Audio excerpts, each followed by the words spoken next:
welcome to Valley FM. In a deep reality, catching a dream. Start of universe, it's meant to me. I feel so when your lights go out. I to ride if it's a destiny. Please now, I'm forced to suffer. Oh no, we have been doomed to disappear from this reality. To settle down, try to take. Okay, so for today we have first of batch B, my eldest students this year, and we have that section that you may have heard, that you may have listened to last week, where we read the news and comment on some international issues. After that, we have fourth of SO and Kevin's section, random questions, which is a lot of fun. After the playground, we have second of batch IB, if you remember them, with their micro debates, and Kieran.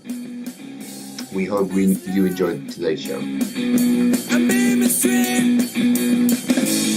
That's not the way of saying. Not the way to out. To finally banish the leper best. The fakest record. Whoa, baby. Isn't it time? Please, Lord, I need to live because I have to be there. Entertain out loud. I'm worried with you. This universe will collapse. Let me out of this dream.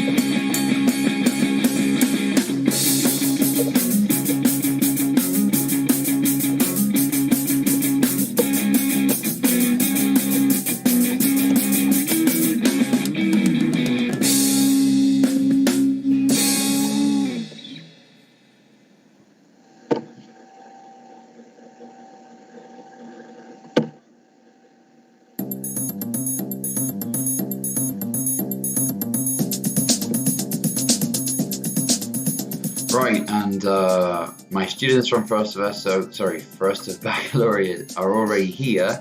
Good morning, guys. Good morning. Hi, Hello. How's it going? it's going. Going. Fine. Great. I'm sorry I'm a little late today. My laptop was running very slowly. I think it's because yesterday I didn't switch it off properly. I literally just closed it because I was very tired after the whole day of radio and filling documents, really, which is something we teachers have to do now at the end of the Bureaucracy. year. And it's a pain. You can't imagine how much of a pain it is. But anyway, how are you? What are you doing these days? Depending on the teacher. Depending on the teacher. Yeah. Nice. Yesterday, some of our teachers said goodbye. So I guess that in their classes we won't be doing anything. Sorry. Can you say again? Some of the teachers said what? Goodbye. Oh, goodbye. Yeah, I guess it makes sense, doesn't it? After, all the all the assessment is done. This has been carried out. Your marks are already given. Then now, for me, the way I see it, it's just a question of whether or not you guys want to come or not, really. And well, the fact that you guys are here is something I am very grateful for, really, because otherwise we wouldn't have a show for one thing. So anyway, so without further ado, would you like to read the news with me? Okay. Sure. Great. I can show you my screen if you want. Yeah, please. Yes, please. I'd really rather you guys open. Okay, if you prefer that, then send us the link. Yeah. It's simply because, like I said, my laptop is not running as fast as it normally does, but I'm not complaining, just saying the truth. Anyway, I'm looking at the New York Times. If you're interested to start, it's simply the New York Times. If you Google that, it will take you there very easily. In fact, you can press the I'm feeling lucky button in Google if you use that. I'm quite surprised that Google still has that button. I think it must be something of a tradition, because I don't find any use for it these days. What with the address bar, you have no idea what I'm talking about, do you? No. Right. There's okay. There's Google. You understand the word Google, don't you? Mm-hmm. The Well, I don't know what concept. it means, but Okay, but Google, the company, the Yes. page. Great. yes, Yeah. yes. Google used to be, a little history here. Google used to be just a web page, as in it used to be a search engine, you call it. Like there were others like Yahoo. Well, it still exists actually, but people don't pay attention to them anymore. Bing was another one from Microsoft. I think there's another one called DuckDuckGo, but that's more recent, I guess. Anyway, there were a number of search engines, depending on the company.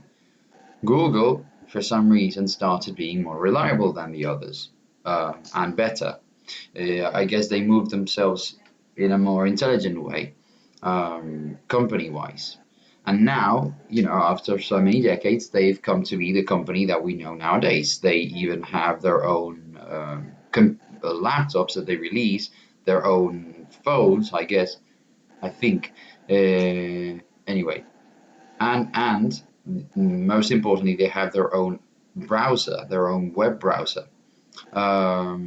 Anyway, why am I saying this? Because back in the day when it was only a web page, it looked like this. It was just a. Let me start. It still looks like that nowadays. You go to google.com. This is more or less how it used to look. There is the search sort of bar, I think you call it, and then if you press enter once you have typed your word, it will assume that you're pressing Google search. However, if you just go, for example, Nike, and you say I'm feeling lucky, you click on I'm feeling lucky, this other button, it takes you straight away to the first result.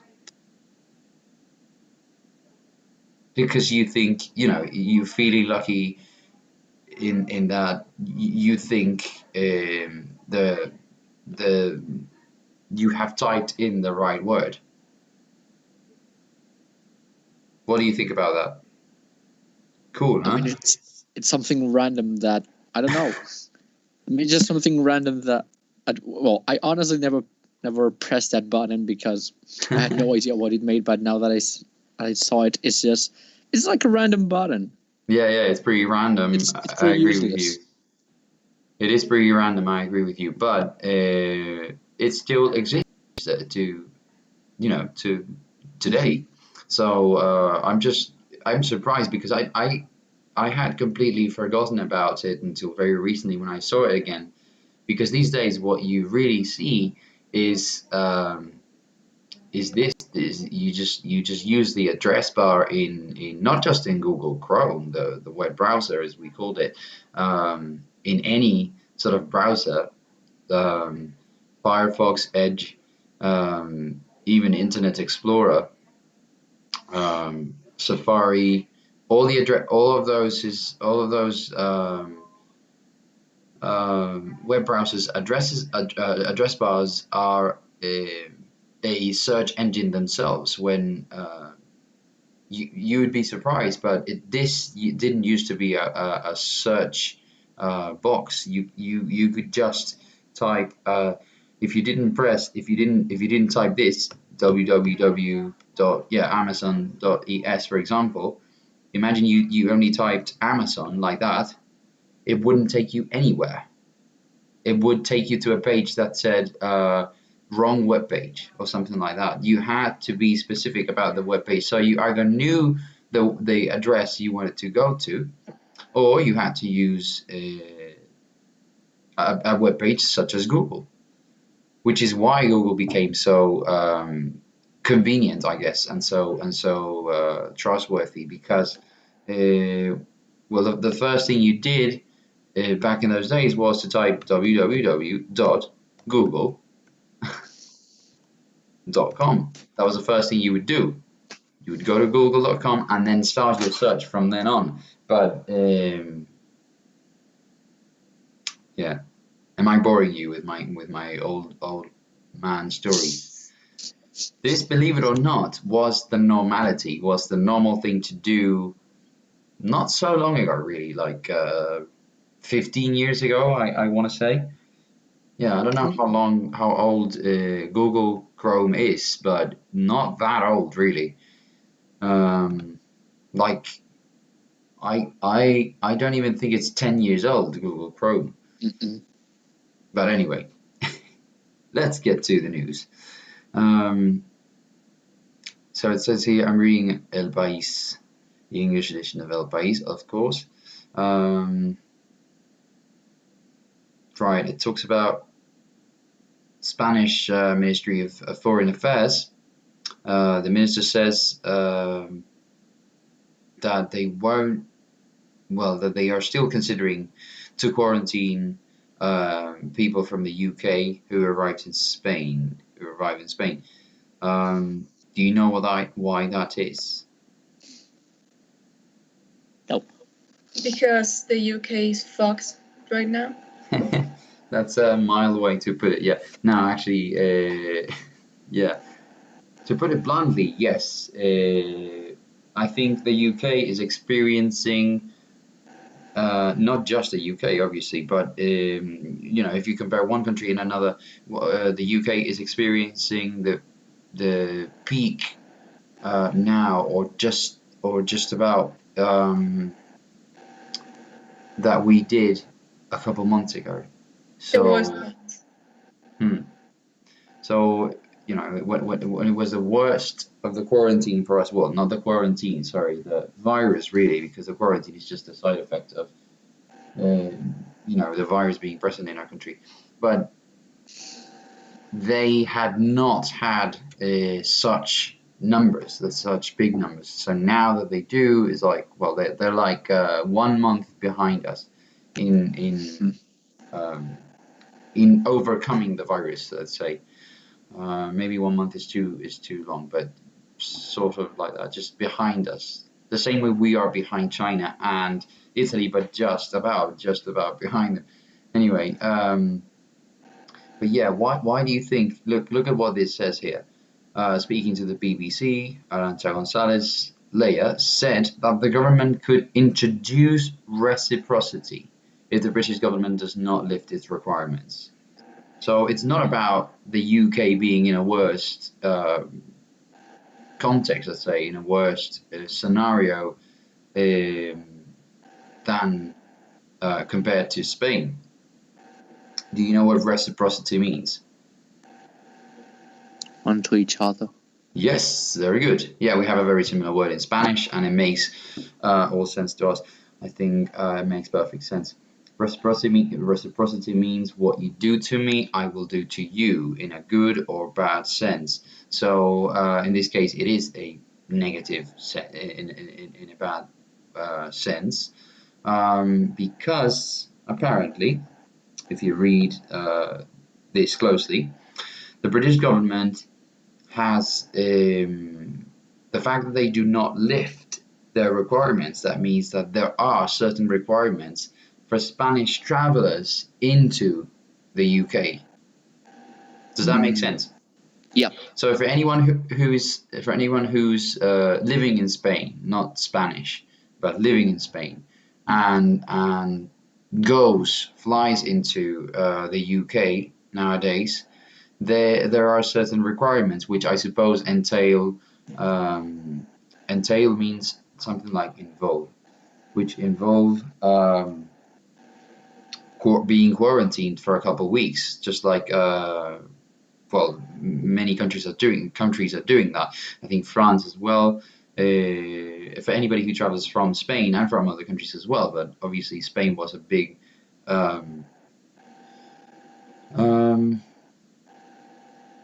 I don't know how to call it, but the virus was pretty big here, so and everybody knows that.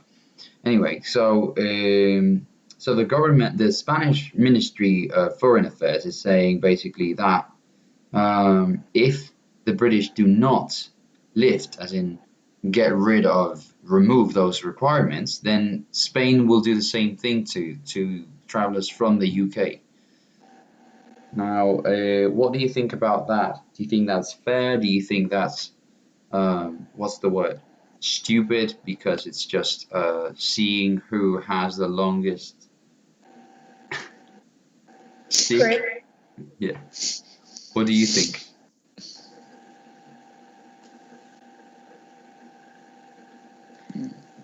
I was gonna say that it's stupid. It is very stupid. I mean, I think it's very stupid. If the reason is that, I mean, if the reason is national health, public health in Spain, I totally get it. I get that. You say, okay, health first, tourism last. I get that perfectly. But when you, the reason is if the British government does not lift its requirements. that's it's like, right. When you read why that, then? mhm. When you read that, the minister of foreign affairs is basically saying, oh, if they do that, then we will do the same, unless they decide to go back or to take a step back. Then it's basically a threat. They're basically saying, oh, so you don't let us, you you don't invite me to your birthday party, then I won't invite you to mine. It's pretty stupid. But that's the way things work these days. When I say things, I really mean international politics and But it's national so politics. petty though. So, what's that? It's petty. It is really, yeah. To say the least, it's petty. I hadn't read about this, the new invasive mosquito species spreading like an oil stain in Spain. It says here. So there's a new mosquito species. What do you think of mosquitoes? What's your opinion on mosquitoes? Some people are not bothered by them. Some people are really pissed. They're very annoying because when one mosquito is stinging me, I don't even notice, but and I don't even know that it stung me. But when I look just casually, now my brain start a mosquito has bit into you. You have to how do you say, scratch it. Yeah. And once I stop, I cannot stop because it burns in your hand. And the problem is that if I hadn't looked at it, I wouldn't even noticed. So for me, they're very annoying. They're very annoying, aren't they? I mean, they're a pain in the ass, but I don't get bitten as much as other people. Yeah. In fact, my mother, if you had asked this to my mother, She would be crying. have gone nuts. Like, Yes. she'd be like, "They're the horse." Whoa. Yes. Sure. I'm the same as you, I think. I mean, I find them annoying. I don't like them, but I don't think they're such a nuisance that you know, I don't think there's such a. I said nuisance, but I didn't really want to say that. I don't think there's such an annoyance. Sorry, that that it ruins your day or your night. But for many people, it is. I mean, I was at a wedding at the beginning of the academic year, if you remember. I think I mentioned that in class. You remember that I had to read at a wedding? I told you. Yes. Yeah, in October. So basically, a friend got married, and the wedding was in Mallorca. So the climate there is more humid, is wetter basically than in Madrid. If you're listening to us from it from other parts of the world, Mallorca is in relation to Spain is off the coast of Spain. It's in fact it's the capital or the main island in a group of islands called the Balearic Islands, which are part of Spain, and they are just like I say off the coast of Spain, the east coast of Spain, but they are indeed another territory, as in they are not part of the mainland territory of Spain. So the climate is a little different. And so basically there are more mosquitoes there, and there were some mosquitoes, and a lot of people were bitten by them at some point in the evening at that wedding. But it didn't, for me, it wasn't a big deal. But for many people, it was like the thing they spoke about for weeks after that. So yeah, some people are really bothered by them, and some of us are not that bothered by them really. Anyway, I am skipping news about coronavirus in economic terms, as you can see, because they bore me really. But if you want to talk about that, be my guest. No. No. Look, I talk about the Balearic Islands, and what are the odds? Here they are. First German tourists arrive in Spanish Balearic Islands with no fear of coronavirus. I feel very safe. For anyone who is not European, a little context here. For some reason, I still don't understand completely. Many German, I don't want to say tourists because some of them are residents, but many Germans simply have their second residence, house, what have you, in the Balearic Islands. Mostly, I think Mallorca and Menorca as well, but to the point where I have friends from Germany who claim that there's a joke in Germany. I don't know whether this is true or not, but if I believe them, there's a joke. They make jokes in Germany about this, and they say that Mallorca is one of the. You guys, I'm gonna have to. Oh, okay. I lost connection to the streaming platform that I use, or I really hope that it is working. Is it working? Yeah, I guess it is. I don't know. I lost connection, it said for a moment there, but anyway. Yeah, enough about Spain, really. Okay, so that was Spain for us, or news about Spain. What about international news?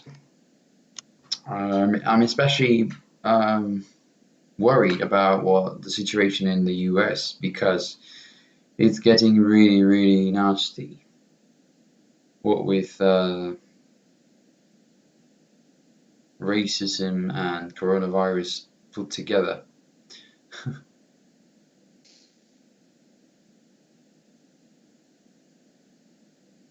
So, what do you guys know about coronavirus in the US? Very nothing. I'm not. I know. Yeah, I know. I I think see it's the getting news so much right now. So Mm-hmm. I think it's getting a bit ignored right now. You mean the virus or? The virus. Yeah. Because Trump doesn't give a fuck Yeah. about the virus, So it but he seems. does about the Black Lives Matter movement. Or at least to stop it. Of course. So I think it's getting a bit aside. Yeah. Well, economically speaking, I think the virus poses a more complicated question or unresolved question to the country as a whole. Yeah, but for him, it's more difficult to stop the virus than to stop the Black Lives movement. Yeah. Yeah. So you think he? Look, these were the deaths on last Monday. So not as many new deaths as in the last couple of weeks, I think, as you can see here. In the last 15 days, the trend has been decreasing, let's say, but there are still many new cases of infection. So the virus is still spreading, I guess, is what you can read from that. And again, look, unemployment. I'm not going to go into unemployment for black workers or Hispanic workers or white workers. I think that's a whole different debate. But as you can see, unemployment is becoming a problem because it's in the rise, just like here, really. Or maybe now unemployment is really coming together, as it were, but not completely, obviously. Anyway.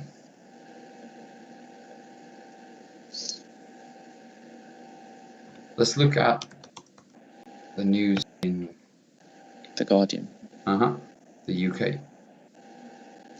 Which newspapers? I'm interested. Which newspapers do you read?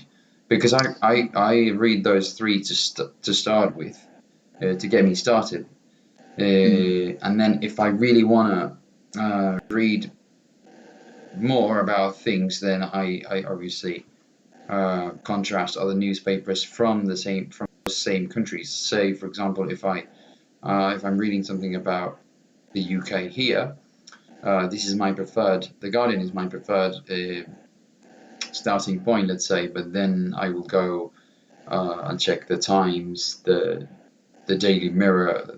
Not the Daily Mirror. Sorry. Yes, the Daily Mirror. The Evening Standard, maybe. And the same in Spain. I would go to El Mundo if El País doesn't seem like enough information. Anyway,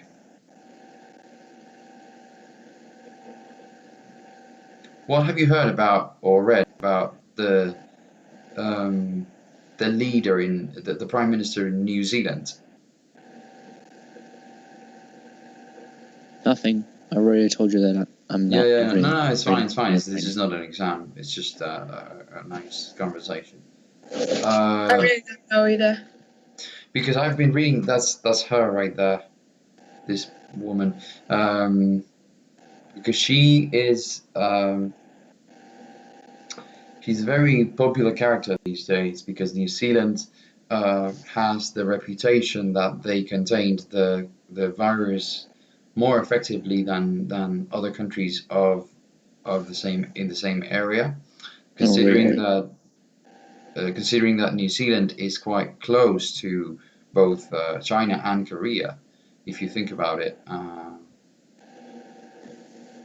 Even they even did better than Australia, which is also well, it's in the same continent, let's say, but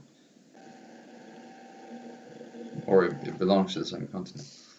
But anyway, it turns out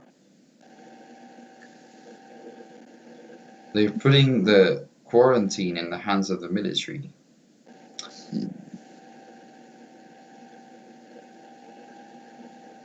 Look, this is something in the line of what I had read already about her. Jacinda. No, wait a second. What's her name? Yeah. Jacinda Ardern. This is the Prime Minister in New Zealand, and what happens is that she was very tough in her measures, apparently, or more so than in other countries, when she basically locked the country up or down to the outside world earlier than other countries, in the sense that they still had not had many cases, and they quarantined those cases, and they closed the borders, and well, they were trying to look for themselves, as every country is doing these days. And I suppose now, after they are starting to test whether they can reopen the borders or not, it turns out 2 overseas arrivals were not tested, and well, the Prime Minister says that should have never happened, and that it cannot be repeated. So, like I said, they are pretty serious about containing the virus for their country, or not letting the virus through. What do you think about that? Have you looked at a map and see where New Zealand is, and how what it looks like?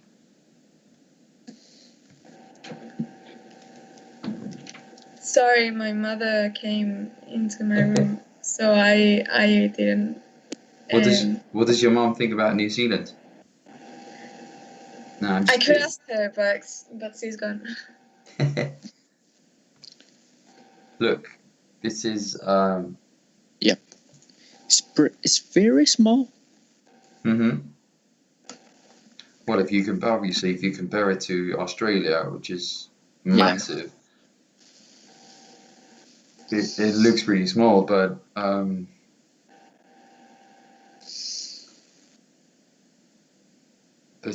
the truth is, or the fact is, that New Zealand is almost in the middle of the Pacific Ocean. Not in the middle of it, but it's very far away from other nations, let's say. They're in a part of the world where they're pretty isolated. That's right. So a lot of people say to challenge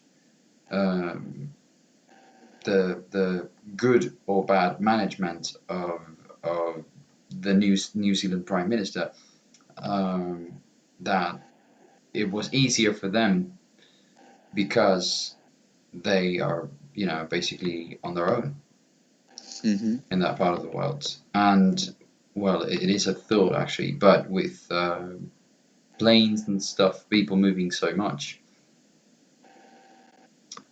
So as you can see, I was trying to show you something European, so you got an idea of, this is Italy. Look at the size of Italy and look at the size of New Zealand. I think they're pretty similar if you put together if you put Italy all together with its 2 big islands, Sardinia and Sicily. If you put that together with the continental piece of land, I think that amounts to pretty much the same area as New Zealand. So yeah, they're not that small. It's just that compared to Australia, obviously. I mean, look at the size of Australia. It's almost as big as the north of Africa. Almost as big. Anyway, so yeah, you could say that because there isn't that much traffic of people coming into New Zealand, it was easier to contain it. But yeah, they had much more time, do you say, right? But it is true that they took it very seriously from the start. Yeah. And if you take the time to read about what happened in New Zealand during the quarantine, it's a whole different way of tackling the problem, as opposed to other countries such as Australia, the UK, the US, for example, where they, for a time, their handling of the issue or their strategy was to see how far they could let the virus in, so that then they could tackle it from a healthcare perspective. I don't know. I don't know what the strategy was to be honest, but it was a bit sloppy, I think. Emma Watson joins Gucci. Oh no, sorry. Behind Gucci. So, oh my God, she's been unfaithful to Gucci. It's also news if it's if it's in the newspaper. I guess. Anyway, what else is here? Nothing very interesting, really. Not really, it's because we're in a phase right now that it's all just the same. So it's with a pretty much of monotony. Yeah, it's pretty much the same. Nothing much is happening. Well, there is football again. Yeah. Which for football fans, obviously, is good news. Even though you can't go to the stadiums to see it, you still have something. You now have again something to talk about with your workmates, for example. I'm just opening other countries' newspapers to see what they say, or at least to see what they highlight internationally. They also, as you can see in Italy, they're also talking about the New Zealand declaration, let's say, that they are putting the situation of border control in the hands of the military, which is a pretty big deal if you think about it. It sounds like a big deal. Anyway, what else is there? What else?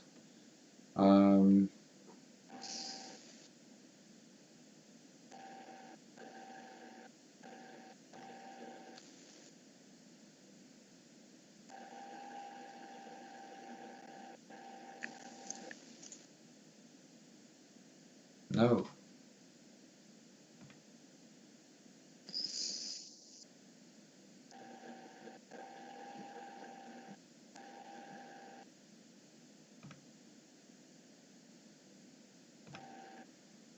So, any plans for this summer, you guys?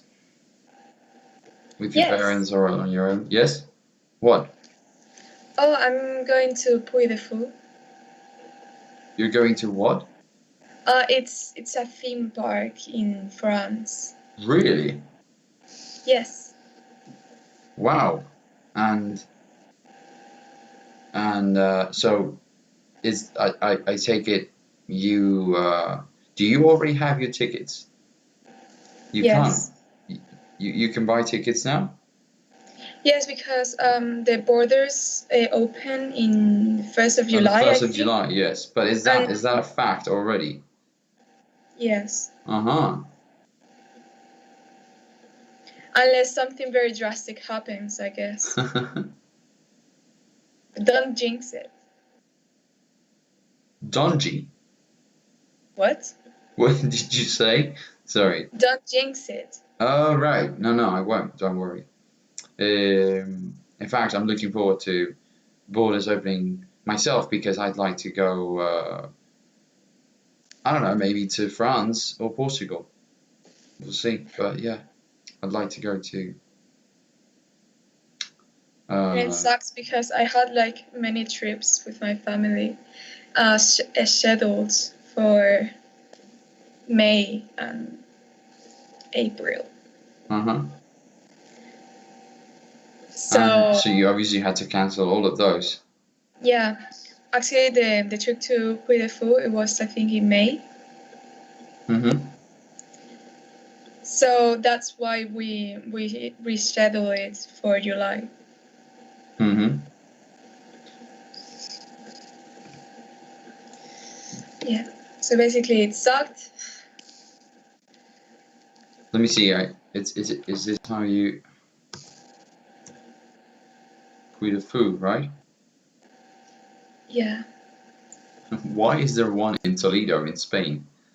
Oh, because there's another there.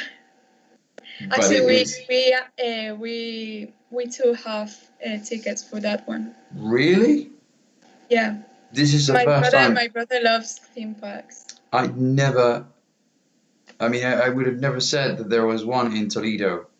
Again, for anyone who's listening to us and is not acquainted with Spanish geography and well, anyway, Toledo is this province or region area right below Madrid. So if you know Spain a little, it's in the center, or with a Google search, you can just work it out. It's in the center of Madrid. It used to be the capital as well of the country for a number of years, back in the, I think, 15th century, I want to say. I don't want to get my facts wrong, but I think, well, in the Middle Age, right after the Middle Ages, I guess, or maybe in the Middle Ages. Help me out here, because you guys probably have a fresher information. Anyway, Toledo for you. It is right now. It's not a very densely populated city. The city, the capital of the province, and not many people live there. So I didn't expect for there to be a theme park. I just assumed everyone in Toledo, if they wanted to go to a theme park, moved up to took the trip to Madrid. Yeah, I guess. But the thing is that this theme park isn't quite a theme park. It's more like shows All and all right. that. Yes. Uh-huh. I can see See? that. And it's Jesus, this very looks like elaborate and it needs like lots of space. it looks like an arena, like a proper Yeah. Well, they gladiators have arena. different shows. So for different shows, My they have God. different um And this boat looks scenario. like a Viking, what do you call those boats? Ship. I don't know. It is a Viking ship. Jesus Christ. It's really cool. Oh my God. So I take it they have shows about ancient um look, there's a map of yes Ancient, a lot of things. about ancient lots of things, yes. No, about ancient ages and traditions, because you have your these look like Greek soldiers maybe to me. Um these are knights, medieval knights. Wow. This is very unexpected. It's really cool. Why The does one the in fire Toledo always look has the same? actually like maybe 2 shows, I think, because it's pretty new. Uh-huh. Though my brother would know it better than I. And one of them is like a history of Spain or something. All right. The one in Toledo, I take it. Yeah. Uh-huh. Wow.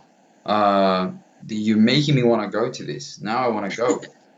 The thing is everything is in French, obviously, but apparently, when the show starts, they give you a code for their app Mm-hmm. that apparently,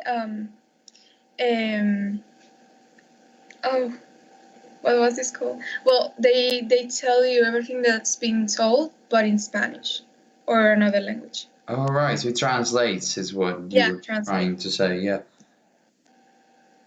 Hmm. I'm a little disappointed that the fire is always the same shade. Yeah, I know, right? The fire is kind of weird.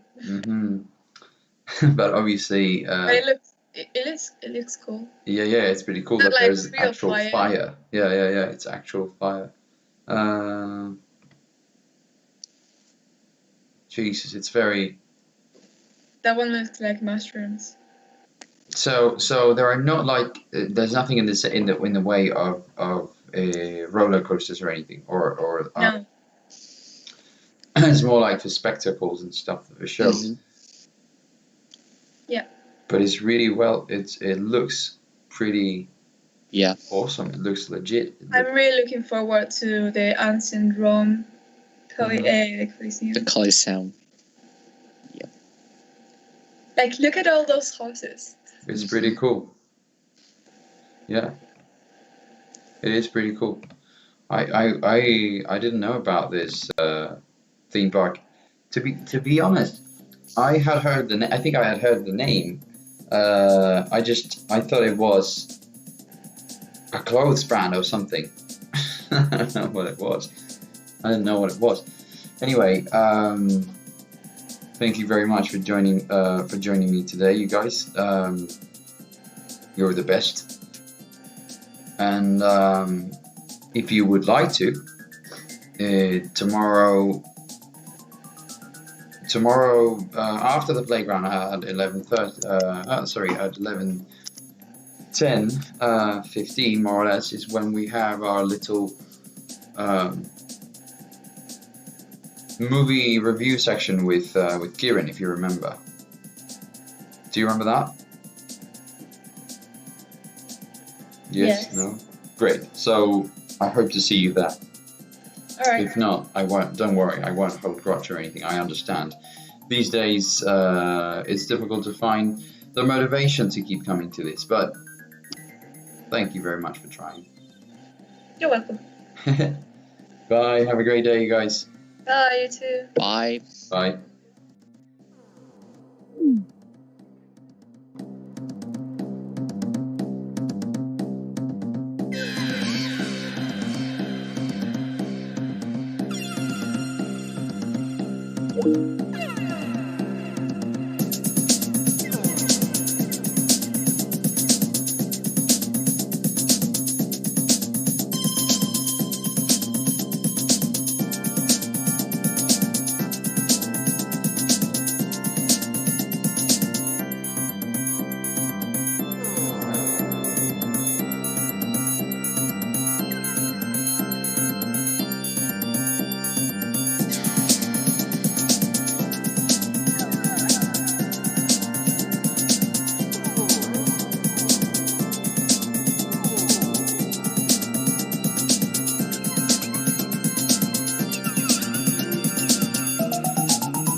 Are you struggling to pass that stupid subject? Do you need some help with the next exam? We have the best cheat notes of Fantinaro. We cover everything from ACE exams to BACH B exams. Buy two and receive a free German cheat note. Brutal cheat notes. Simply brutal. Es la leche. Tired of leaving school and having to take the bus? Do not suffer anymore. Now, with our premium limousine service, you can go home comfortably, and the best thing is that you will not have to share a seat with anyone.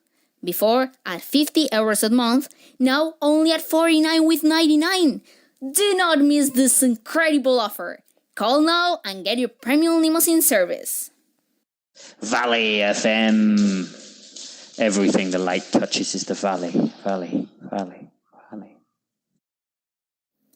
Aren't you tired of the clothes in your wardrobe that you no longer use? The ones that take away space for other new clothes? Well, the new Vinted platform, an expert in trends, is responsible for ensuring a safe and effective purchase and sale of your favorite outfits. We have a large number of users with whom you can chat throughout the page and agree on the price that you choose. Unlike other companies specialized in the same subjects, we facilitate your work, carrying out our shipping to avoid confusions. What are you waiting for? Replacing and saving your purchase has never been so easy. Vinted, if you want something, look it up.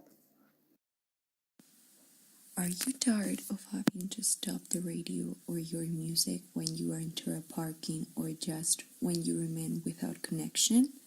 Well, it's over because from now on, with Spotify Premium, you won't have to worry about that. You will only have to enjoy your music and that of others, as you like. Try it free 1 month. If it convinces you, for only €5 a month, it will be yours. Don't waste your time. The good music awaits you. There is a novelty in the market. The new Reuben juice comes full of vitamins so that children never get tired of playing and never stop speaking English. Psst. Hey you. Yes, you. The one who's hearing this. Is your backpack too heavy? Your back hurts, you have bad posture, and you also feel like you get smaller every time you carry it?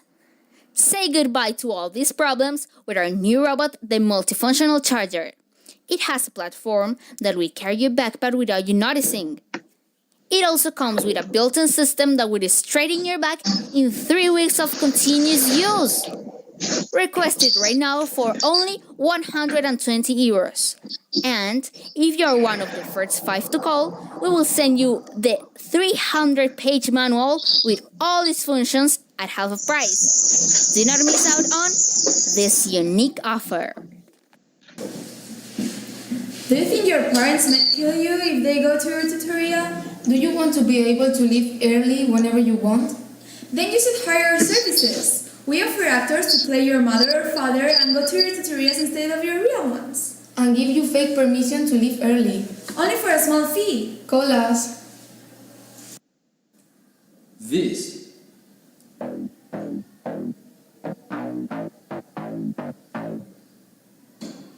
is Valley FM.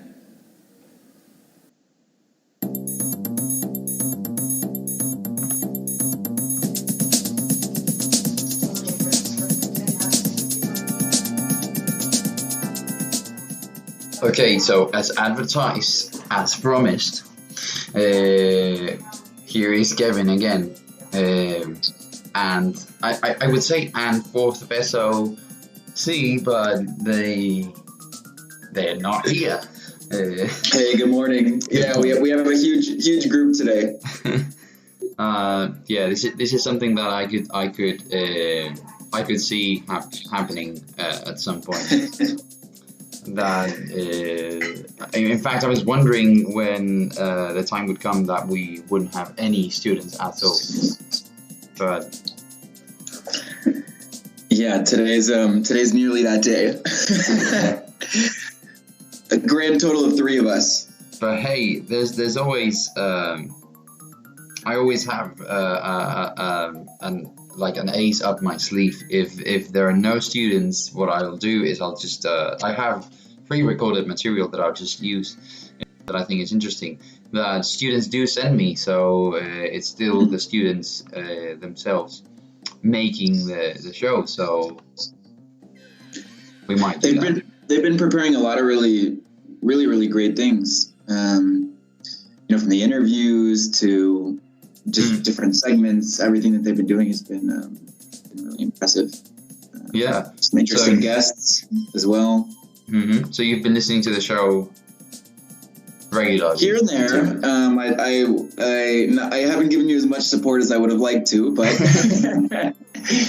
but every now and now and then I'm one of the people out there listening when I have some time where I can work and listen to something else at the same time. Trying to give you a little bit of support. I listened this morning. It was interesting to see you guys go through the New York Times, talk about some of the news. Sad to see that Texas is getting worse with the coronavirus. Probably a lot of people could have foreseen that, given how seriously I think they took it. Probably a lot of people saw that coming. My brother, for example, lives in Austin, and he told me the first kind of weekend where they're allowed to do anything, he was walking downtown and he saw one of the big bars downtown that has like glass walls, so they couldn't even hide it. He told me it was like totally full to the max. They didn't respect the capacity, rule of X%, whatever it was. So apparently they got fined like the first day that they could have opened. And he said just everything's been pretty full, restaurants, all sorts of stuff. And I get it, at some point people want to escape a little bit and have some sort of life. But I don't think they took it nearly as seriously as in other countries, in other places. as other countries, totally. So, although they said something, I've been listening to, at least on NPR this morning, they said, and someone sent me a link yesterday from the BBC, I believe, it says there's some anti-inflammatory drug that can help people in anti-what, sir? Sorry? Anti-what did you say? Inflammatory drug. It helps people, and if they're already in a bad state, apparently this can help them with coronavirus. It's not obviously 100% effective, and obviously it's something new. But it's a start. It might be a start. At least that's what NPR told me this morning. But surely they'll have to go through a couple more stages of trials before they can confirm anything, I imagine. Yeah. Well, let's see with our whether or not they can use that to maybe develop a vaccine at some point, or I don't know. Yeah, that's the goal, right? Anyway, hello guys. We're very happy to see you. I'm very happy to see you. Actually, I was fearing the worst, to be honest, that no one would come today. Hello, Maria, Paula. You can speak now. I know you're waiting for me to give you the cue, but this is my cue. Cue. Blind. Hello. Hello, Sergio. How's it going? Good. Great. I feel like yesterday, even though I didn't see you guys, I was to be honest, I was filling a lot of paperwork about you guys as your commander-in-chief. I want to say, I'd rather say that than tutor, but yeah, commander-in-chief, because tutor these days sounds with so much paperwork we have to do, tutor sounds more like a prick of sorts than an actual leader. It sounds more like a slave than a leader. So I'd rather say commander-in-chief. But no. Anyway, and I was, I had to think about every single one of you yesterday and your progression throughout the year. So I feel like, I connected with you guys emotionally yesterday, even though you did not know it. Because I have to put myself in your shoes thinking, how has the year been for Sergio in terms of, in every possible terms, academically, personally, his family, from the conversations I've had with them. But anyway, not that you will find that interesting, probably. And how did that go? How's that process been? It was exhausting, but at the same time, that bit specifically was the most, for me, it was the most satisfactory, I want to say, because or the most attractive part of what I had to do yesterday, because at least that is, putting into words what my relationship with my students has been this year, whereas the other stuff is basically just doing copying their personal details into documents like a machine, which is not very nice, not very appealing. But anyway. And Ruben does all his juntas, all of his meetings with our coworkers in English. It's true. It's a fact. So we have half the school looking at him like, what do you... He's stubborn. He only likes to speak English. I know they know me now, but it's true that at the beginning of the year... Paula, are you there? You're going to help me with this one. Paula? Or Maria? Are you guys there? She said yes in the chat. She said yes. She can speak. Tell her she normally has a microphone so she can speak. This is a radio show, so it's mainly... Chat's not going to do us a whole lot of good here. Valley FM also thinking of blind people for you. No, sorry, that would be deaf people. I got it wrong. Let me start again. Valley FM thinking of deaf people and doing radio via text messages, with text messages.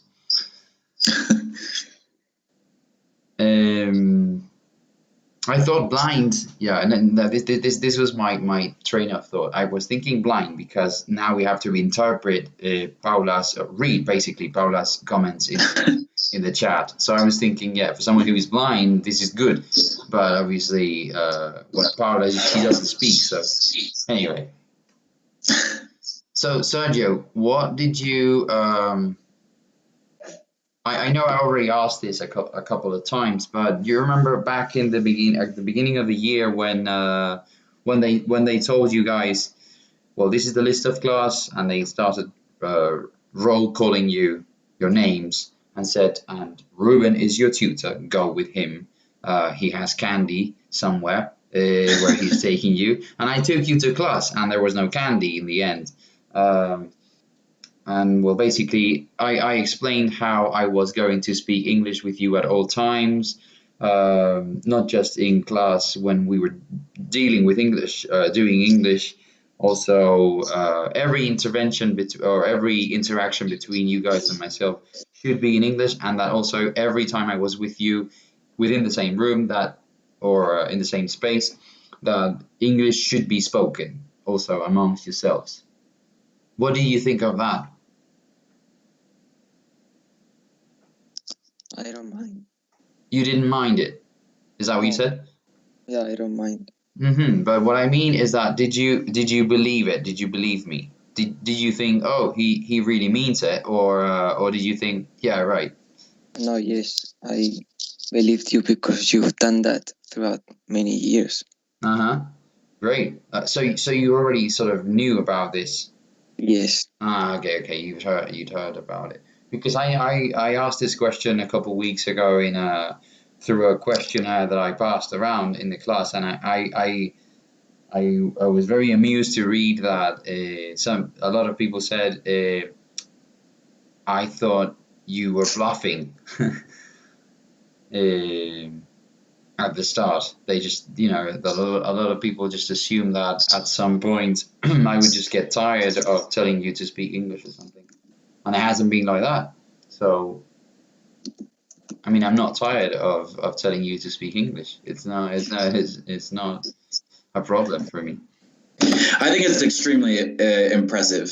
If I were a Spanish teacher teaching English to native English speakers, well, I mean, that first of all, that would be a disaster if I were a Spanish teacher. But surely at some point I would switch and explain, the lesson in Spanish at some point. So, hat off to you in that sense, Ruben. Thank you. Thank you very much. Very impressive. I mean, I know it has. I don't want to say all good things, and well, it wasn't my intention to speak about this really, but since we started, obviously it has its flaws in that, for example, I don't think we expand or that we take grammar and vocabulary as seriously as the book, for example, intends us to, or intends for us to do. But obviously you have to start somewhere. And I know a lot of people tell me, Cassandra, no, a lot of people are very.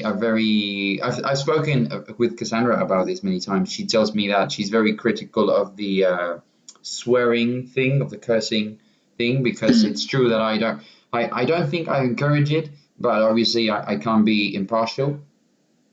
I know that I sometimes don't condemn it. Let's say I don't punish it, but because the notion behind that is that I would like for people to be themselves in English, so they can start expressing themselves. Let's say, and that is part of the game. Let's say, because there is a misconception, I think, in all across Spain when they approach a second language, in this case English, which is the second language that everybody has to learn these days, which is I think everybody thinks that English is just a subject. It's just a thing that, you know, they have to study or they have to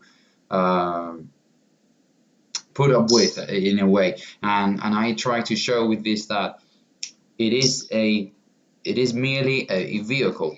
Languages are all vehicles, I think, to move around. So it's like a ticket to the rest of the world, basically, when you learn English, and that English speakers, native speakers, also get angry, also express emotions.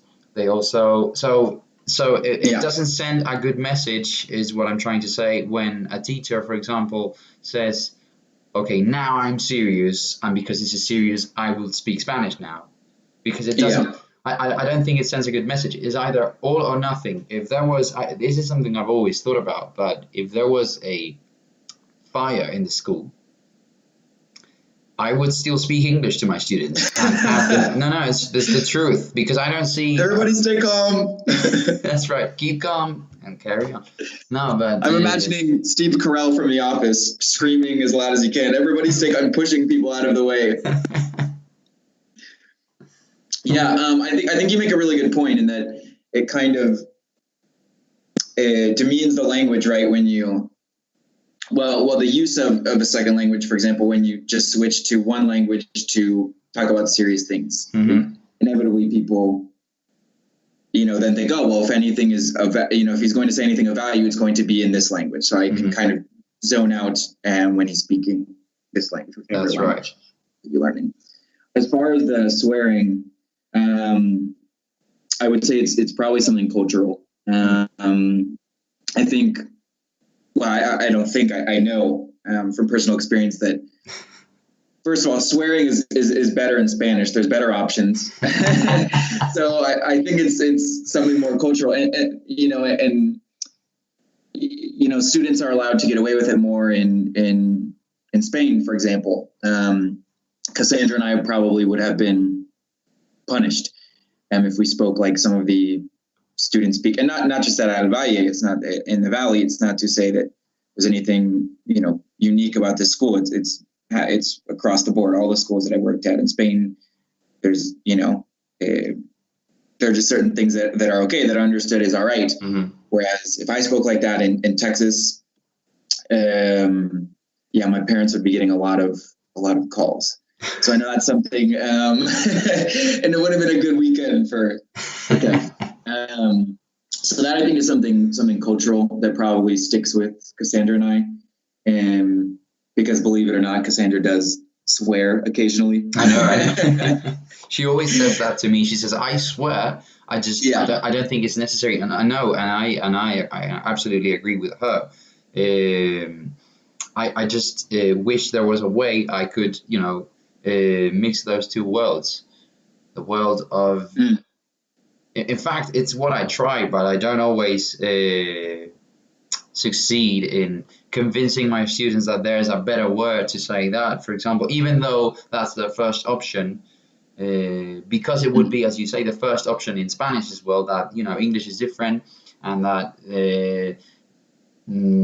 because there are fewer options to swear, that inevitably, I think, makes those options stronger than their Spanish counterparts, I think, because in Spanish, as you say, swearing is a lot more common. In fact, there are words like, the word that starts with a J.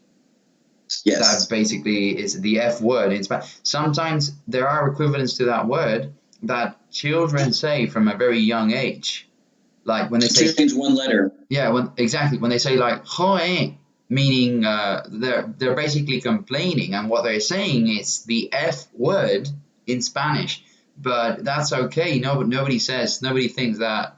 And in fact, I remember being a For child. English listeners, it's like saying this ducking phone, or whatever. It's just literally changing one letter, or sometimes omitting, like you're saying, one letter. Yeah. Whereas, that doesn't translate, I think, well into English. But for me, I always take that as a starting point, because for me, it's all about, okay, you have to know, you obviously have to understand the culture to be able to speak the language well. But because English isn't private to one only culture, I think I think it's better to start speaking and then get to understand the entirety, I think, of English. But anyway, it's just. No, I agree to some extent. It's there are certain moments where you need to drop an F-bomb, or certain moments where you have to describe something with a swear word. It's the only rational choice sometimes. Yeah. Sometimes it is the only rational choice.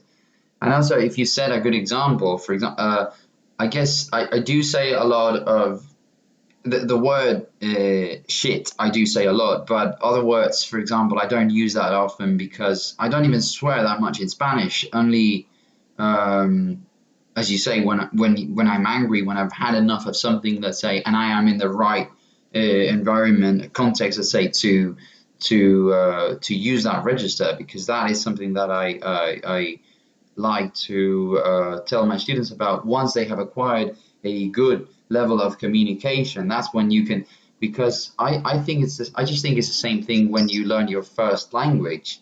First, you can speak the language really well.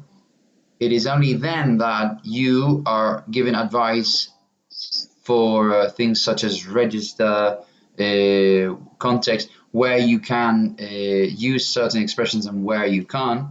Like you don't use the same sort of words with your friends than if you are on TV, for example, across any language, I guess. So, but first, those people who are on TV, if you get what I'm trying to say, those people who are on TV and they're using their first language, they were very proficient by the time they got instructed in how to separate their registers, is my train of thought. So I try to teach a second language more similarly to how we learn a first language, which is the main change, I guess. Maria, I think, wants to say something.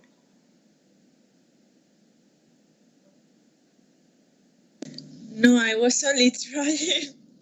You were only trying the hand thing? What do you think? Always good to try something for the first time live on air. Maria was going to tell us her favorite swear word in English. I think that's what it was. Yeah. No, Maria, what do you think about this subject now that, you gave yourself up?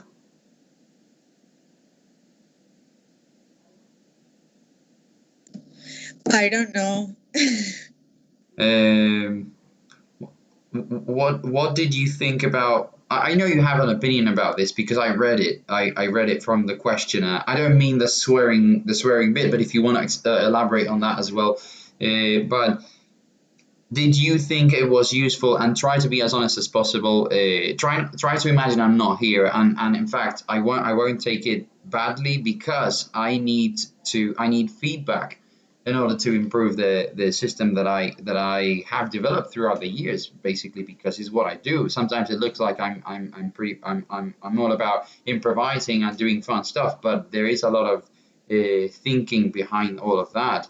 In fact, most of what I do is it's a specific way, thinking of a specific purpose. So in fact, when it seems like I'm improvising and I'm doing just random stuff, it's chosen to be random because it wants to encourage, it pursues to encourage a more natural environment, let's say, with you guys, and more open, more welcoming to, being yourselves, especially for people who are shy in the class. But anyway, what did you think this year about the way we interacted in class in English always? I think it's fine because, I don't know, you learn how to communicate in every situation. Uh-huh.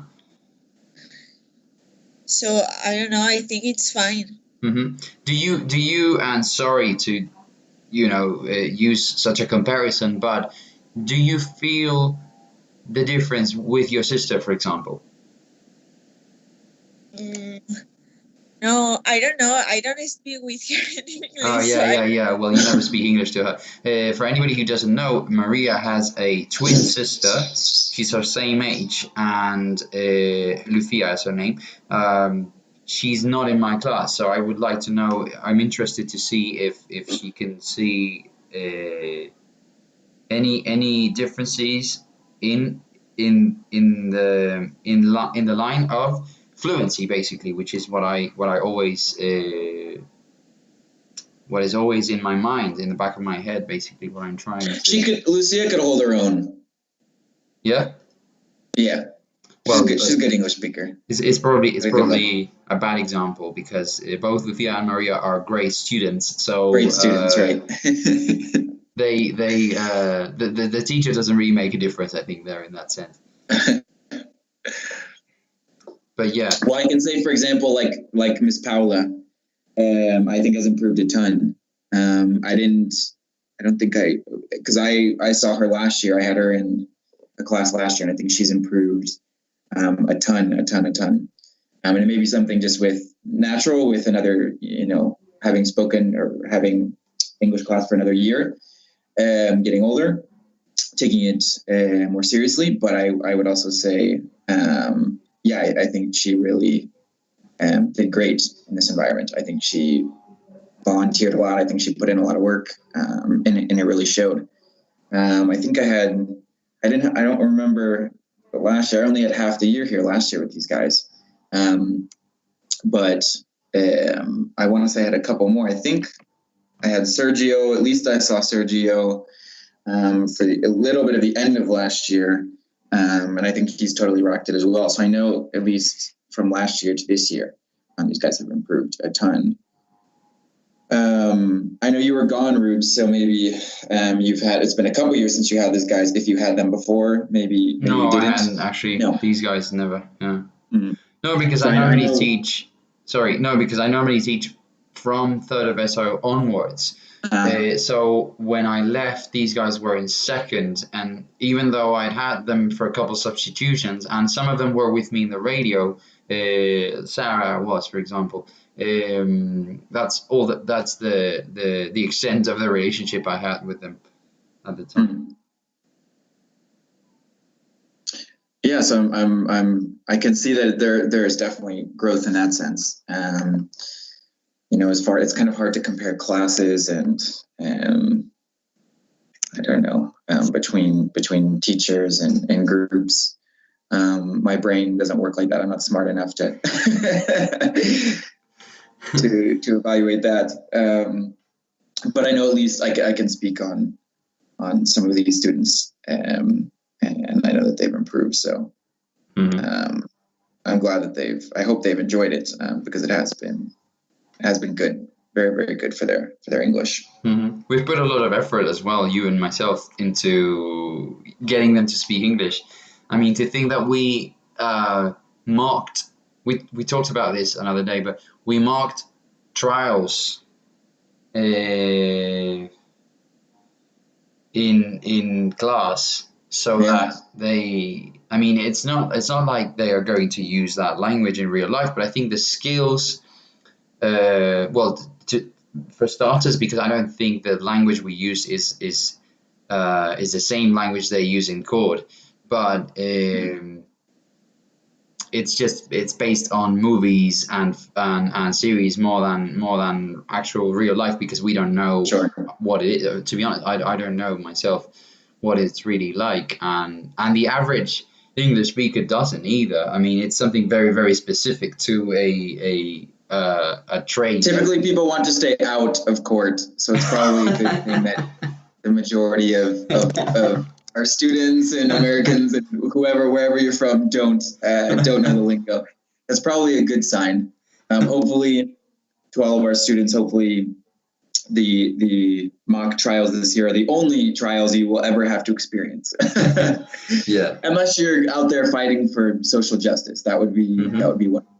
Or if you find yourself in the right side of things, like if you're the judge because you studied to become one, not because you killed the judge and are in a hostage situation, for example. Right, that would be less than ideal, for sure. Yes. We did a really fun one, a really fun trial. So I did, as you know, with the IB at the end of the year, at the end of second, they have to do a book review where they have something prepared. And then there's also an improvised portion, right? I believe, right, that they record with the IB teacher. So we did something kind of like similar with songs. And they evaluated the song, gave us their spiel, and talked about that. And then we kind of improvised some questions at the end to kind of mock that. And one of the songs was The Story of OJ by I Jay-Z. remember that. And we had, and we got kind of into who OJ was and why Jay-Z was referring to this guy and what he meant culturally to my country at that point in time, and even today. And so we got into that, and we did a really interesting. I know I told you, but for those no, of course, yeah, those that don't know, and then we ended up. So we got into that. And we had a long discussion about O.J. Simpson, and that there's a lot of backstory, and it would be boring if I just sat there and told everyone, and I don't even know all the details myself, because it was a while ago. I'm young, and so we did that. We decided to retry O.J. Simpson, and each person was assigned a role in the class, which is a really, really fun way to do it.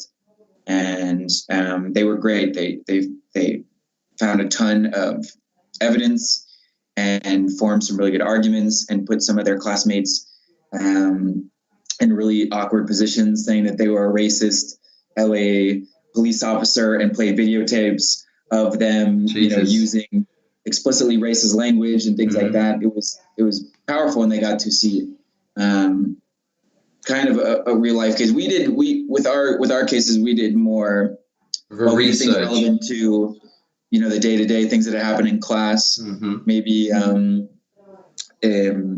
disciplinary, related to disciplinary problems, or how should I put this nicely, academic dishonesty in one case. They mentioned that in I don't know if you went to the graduation ceremony last week. I don't know if you saw that. No, Fourth of SO had their graduation ceremony online last week, which we also mentioned here in the show on Friday, the day after they had that. So when it was the turn for the speakers in fourth of SOC, our class together, to say something, to let's say make a summary of the best moments of the year for them, they mentioned the time when we judged Marina and Sophie for cheating in an exam, and it was hilarious that they remembered that as something shocking of the year. Well, the director of our school came in, so or the director of secondary came in. No? True that. So yeah, it was a little tense at one point. Things got real serious real quick. Yeah.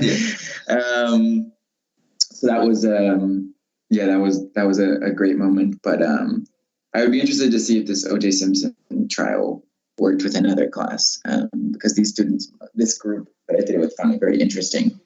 But maybe others would think it was super boring. And for those of you out there that were upset with the first verdict, you probably would have been happier with the one that our students reached in class. Why? What did they say? Guilty. Yeah. I was trying to convince the jurors to hang the jury and find him not guilty. I was trying to offer, extra marks, trying to, even if it was a lie, even if I wasn't going to do it, just wanted them to maybe bother their classmates. Although maybe with the current state of affairs, going on with specifically with race relations going on in the world, maybe our students would have been more inclined to, pay more attention to certain patterns of racial abuse by the LA Police Department. Right now, if we'd done the trial, this past month would have been interesting. So maybe, but yeah, I think overall those have been super fun. Sorry to those of you out there that we tortured by putting you on the stand and embarrassing you in front of your friends. And let me see, who else is here? Sergio's here, but who is SM? Is that no S? Sophia. Sophie, you are here. That's wonderful. It couldn't be better, actually. Sophie. Hello. Hello. Great. How are you doing? I'm good. Great. We were talking about, I don't know if you were listening, but we were talking about the day you were accused and had to defend yourself of cheating. You remember that? Yes, I feel. How did you feel? Can you tell us how it felt to have to defend yourself almost for real? Like I defend a little bit furious because I can't defend people has to defend me and I not say nothing. Yeah, it's true. You couldn't defend yourself. It's true. You had your lawyers who spoke for you, so you had to it wasn't as easy as that, because in trials it's not like a debate or and I took that very seriously because it's part of the game, isn't it? That you have your turns to speak, and it's through questions that you make the witness or the accused look good or badly in the eyes of the jury. That was the intention always of the game, because otherwise it's just another debate where you explain your opinion, the other person explains theirs, and at the end you reach a conclusion or not sometimes, or you just reach the playground time. So anyway, and well, anyway, this has nothing to do with that, but I also remember, now that you're here, that do you remember that time you had to do an exam in the middle of our radio show? Yes, it was horrible because I failed that exam and I can't concentrate. It's true. It was very. If I can explain, I know I already did explain that at the time, and this is going to sound very controversial, but I don't care really, it's the truth. So this was a situation that day. Every Wednesday we did our radio show because it was the time we had Kevin. So, and I really want to, the speaking class for me is the central figure of the English subject, for me at least, the way I understand it. Two teachers in the room, a lot can be done. So that's the day. Also, it was the only day when I had you in the morning, so it was the only chance of you being fresh to learn something new. So anyway, I really enjoyed doing radio with you, and so the situation was that you and Matthew were going or had been skiing at some point, and so your exam had to be put forward or the other way around. I don't remember, but you had to do your exams that day. You had to do your exam that day because Matthew wasn't there, or Matthew had to do his exam too, I think. Yes, but Matthew was in the corner and I have to speak in the radio. It's true. Yeah. So basically, I asked our chief of studies, let's say. Chief of studies has always sounded like a Native American name, but chief of studies said to me, I suggested, can I please take them to another room? Can I put them in another year, maybe where they're doing something else? Because I'll be doing something for which I need to, it's a speaking lesson after all. So anyway, and she said no. She said they had to be with you in the room. So I had no other option. I wanted to do both things, and I just thought, because I'll be clear with you, because I have no respect for written exams when what you're teaching is to speak a language. I always put them in. I never give priority to exams. It's no secret. So anyway, I thought I'd just have you do them there because again, it sends the message that there's nothing as important in my subject as speaking the language. That was the intention. But anyway, yeah, I thought it was very risky as well, because you took the risk of failing the subject, which in the end I think it was better for you, because what agreement did we got to an agreement, you and me. I think you did a writing a couple of weeks later, which I counted for, I added to your exam mark or something, and in the end you got a very good mark, I think, because I sort of felt sorry for you that I had put you through that. Yes, but I don't mind. I had a good time. You had a good time. No, I remember that day you said, like, in Spanish, you didn't think that I was listening, but think twice. Anyway, you didn't think that I was listening, but I remember you said you looked at someone and said, as you were doing the exam and we were starting the show there in the room, you were looking at someone, I think it was Carmen or Nadia, and you were like, do you think this is normal? Like, I'm freaking out. He's making me do the exam here with this amount of noise. And additionally, he gave you very bad advice on how to take the exam, Sophie. That's true. You were rocking and you're like, all of my answers are true, or all my answers are false. I can't remember exactly what it was. All my answers were the first option, I think she was saying. All of the answers were the first option, and Sophia was like, this can't be right if every single one. And so Ruben, like the jerk he is, started to go, well, if you have all your answers are A, start choosing randomly B or C. And I'm looking at the exam like, or you can just keep all the correct answers you have, Sophia. Just stick with your strategy, stick with whatever you think is best. Because they were all A's in the end. Yeah. Well, I was really hoping Sophia would have started to ask questions on the radio while, was hoping she would have used that to kind of take advantage of, the situation, which it would have been totally okay, because for the sake of the show, really, how cool is it that somebody's doing an exam and they use the audience or the participants in the show for that? I mean, it would be controlled cheating, but controlled cheating, because we are there, so we get to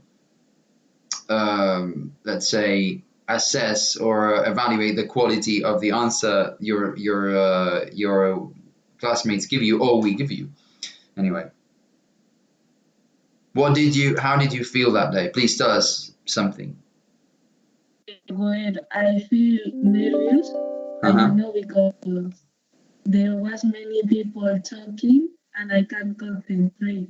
And a little frustrating. Because in that exam, I don't do nothing. I don't think. I put the things away. Randomly, yeah, at random. Yeah. And that's all.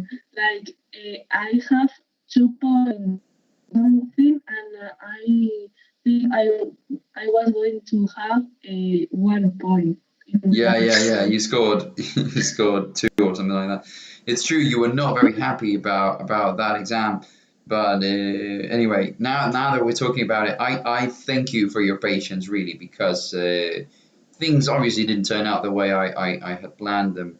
I also, as Kevin, I also could see that maybe you could benefit from the situation in the end, but obviously when there's so much noise and you have to read your way through a chunk of text in order to answer questions about that, you need a level of concentration that you didn't have that day. And maybe I could have allowed, with hindsight now, I'm thinking maybe I could have allowed the use of music or something for you to isolate yourself maybe more efficiently.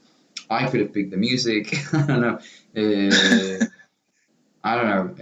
There are other things that I could have done, but obviously I was thinking more of giving more importance to the other thing that was going on, which was the radio show 4th FM, if you remember it, which is a mid-season of Valley FM that we do in between seasons. But anyway, I'm glad that you say you had fun that day. And it's definitely an exam you'll never forget, Sophie. It makes for a very fun anecdote, I think. When you are my age, you'll probably be, I don't know, but I can see that in a conversation when people talk about strange stuff that happened to them in the class, you can say, once I had a teacher who had the funny idea to make me do the exam while he was running a crazy radio show in the middle of the lesson. And there was another adult in the room. 2 that let this happen. Anyway. We were obeying orders, I think. Yeah, in a way. And there's proof out there to show all your friends and family. Sophia, just that you're under, emotional duress and. I think my family, and they laughed. They laughed, obviously. Yeah. It is a funny thing if you want to take it that way. That's why I used the word risky earlier, because you could have obviously taken it very, very badly, and you were entitled to feel angry with me and say this is not the way you create an atmosphere for an exam. This is not the right atmosphere for an exam. But then again, I guess I was thinking I don't want to have to reschedule things just because I'm sorry to say, just because there are 2 people who have decided to go skiing, and the school does not provide us with an alternative for those people to be taking their exams well and with in good conditions. But anyway, it's all water under the bridge now. Anyway, because also the third term was like a present to you guys, a gift. You were gonna pass anyway because you guys are very good students, but in a sense, it was like a Christmas. The third term was because maybe for their marks, but yeah, it's kind of a sad. It's kind of a not kind of. It's totally a sad way to end secondary. You know, it's not the ideal way to end SO, and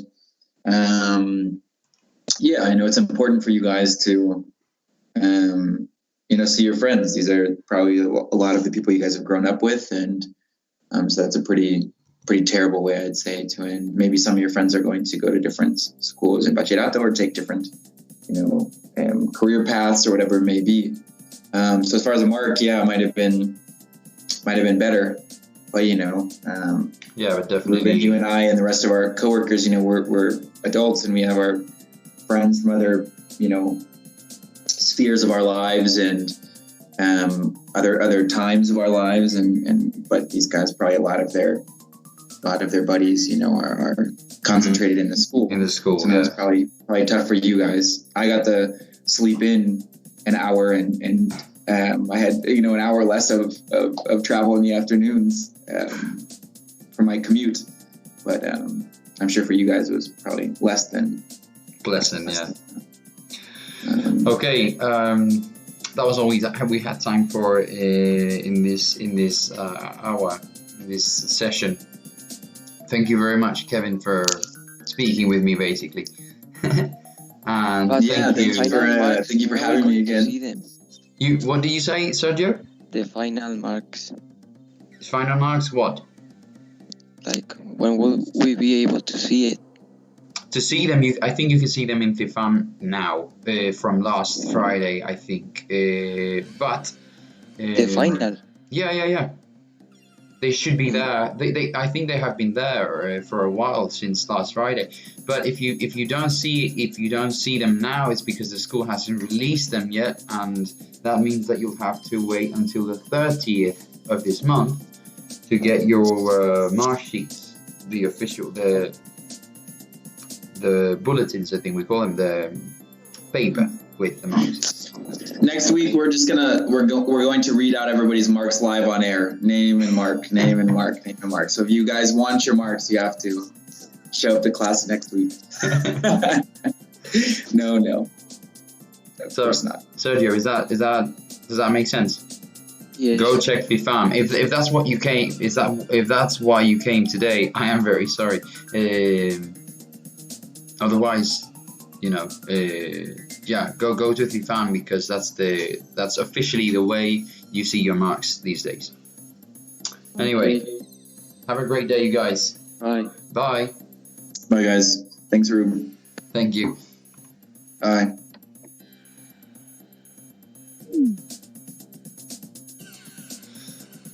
Fourth of SO. Fewer and fewer students are coming these days, so that's the way things go. You can see that summer is pretty much coming.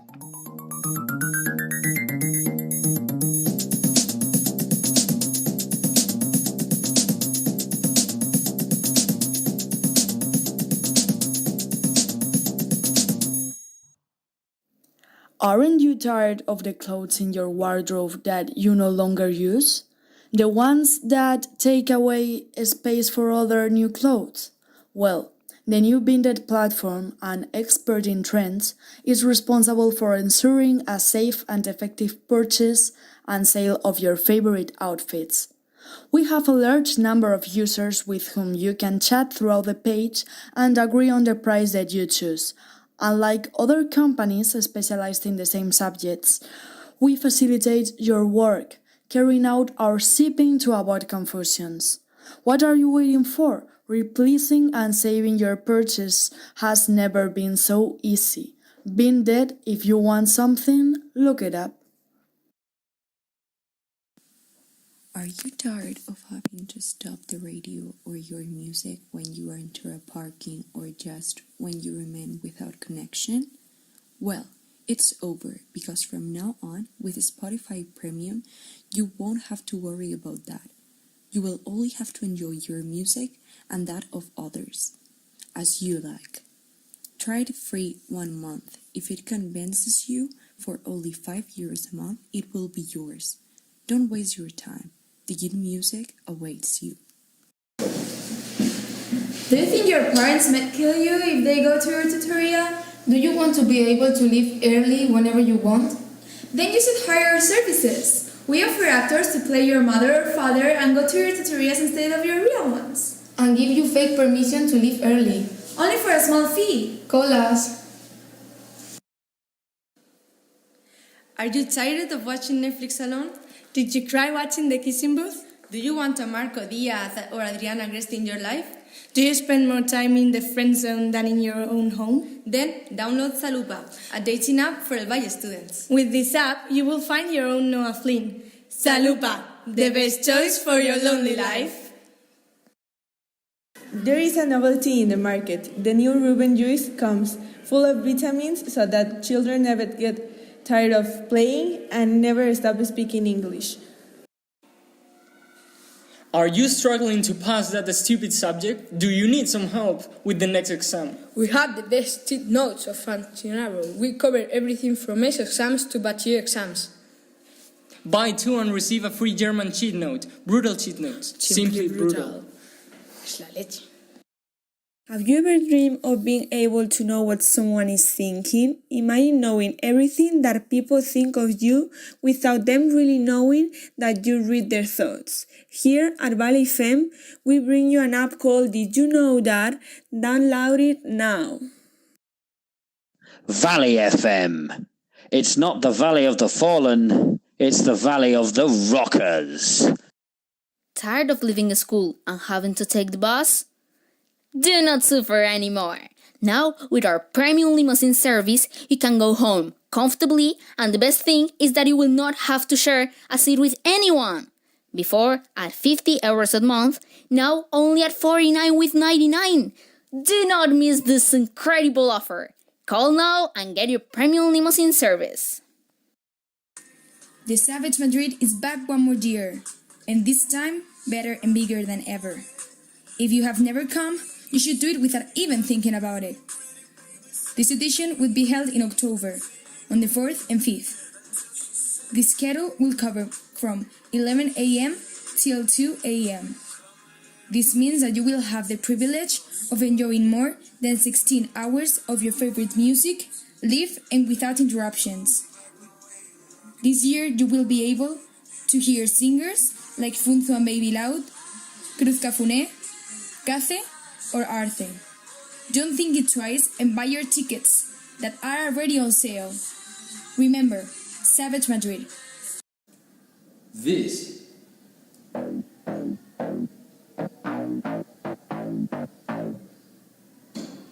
is Valley FM. If you're still connected listening to Valley FM, you're in luck because you could participate in a great draw to win a trip to Maldives. Yes, you heard correctly. This may be your summer. Enjoying a trip to the Maldives with the companion of your choice? It could be your brother, your sister, your partner, or your best friend. Anyway, it would be great. You can do many activities, visit unforgettable places, and relax in the island. Valley FM. Everything the light touches is the valley. Valley, valley, valley. Are you tired of watching Netflix alone? Did you cry watching Monsters Inc? Do you want an Emma Watson, Scarlett Johansson in your life? Do you spend more time in the friend zone than in your own home? Then download Salupa, a dating app for El Valle students. With this app, you will find your own Kate Beckett. Salupa, the best choice for your lonely life. Do you hate shopping and having to buy many different colored t-shirts? Because here we bring you a color tint t-shirt for every day.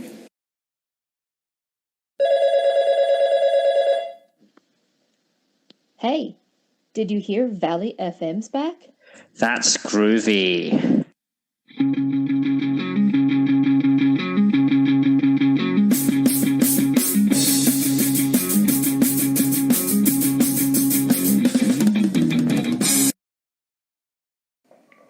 Hi, I'm Jaisa. Today I am going to introduce you an amazing product.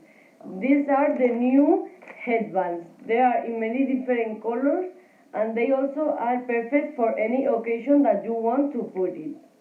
They are very comfortable.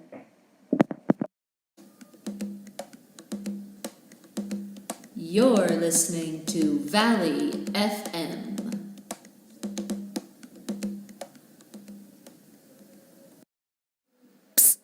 Hey, you. Yes, you. The one who's hearing this. Is your backpack too heavy?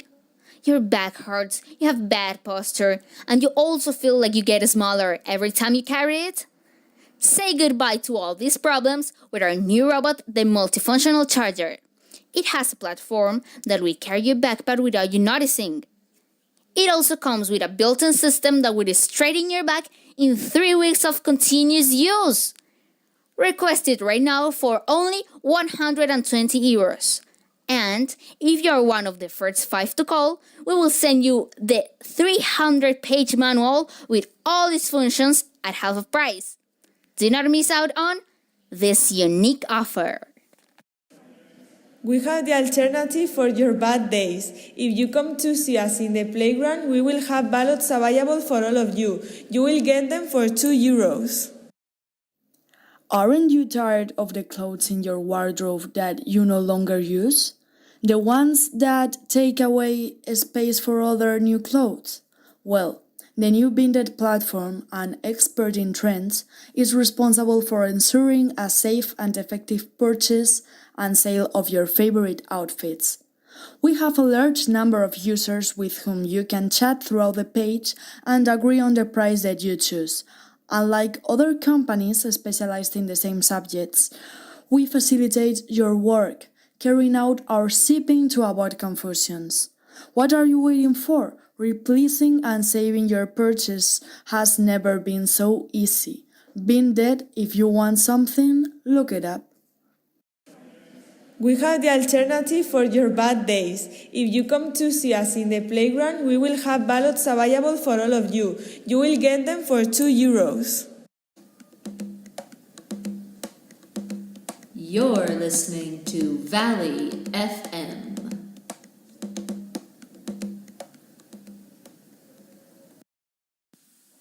Are you tired of having to stop the radio or your music when you enter a parking or just when you remain without connection? Well, it's over because from now on, with Spotify Premium, you won't have to worry about that. You will only have to enjoy your music and that of others, as you like. Try it free 1 month. If it convinces you, for only 5 euros a month, it will be yours. Don't waste your time. The good music awaits you. This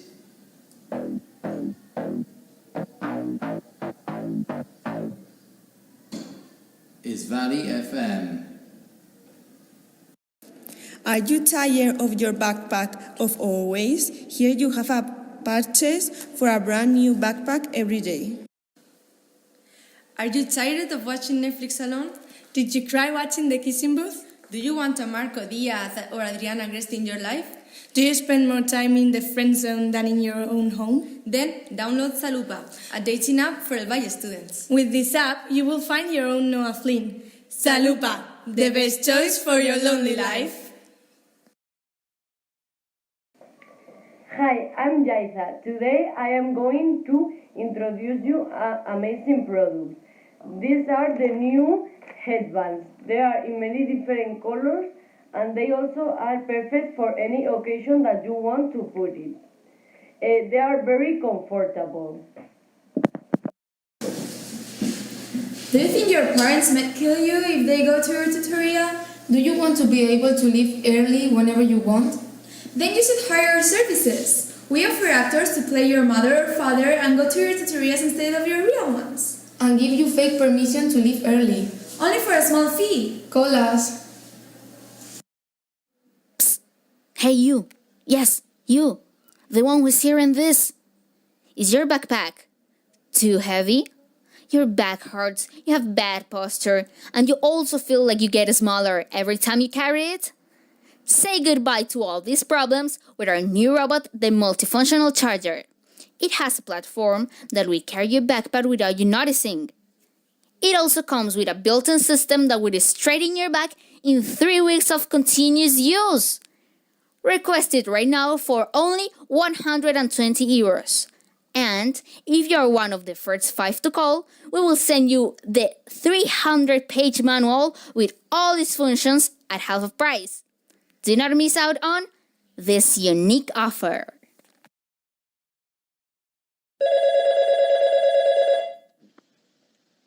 Hey, did you hear Valley FM's back? That's groovy.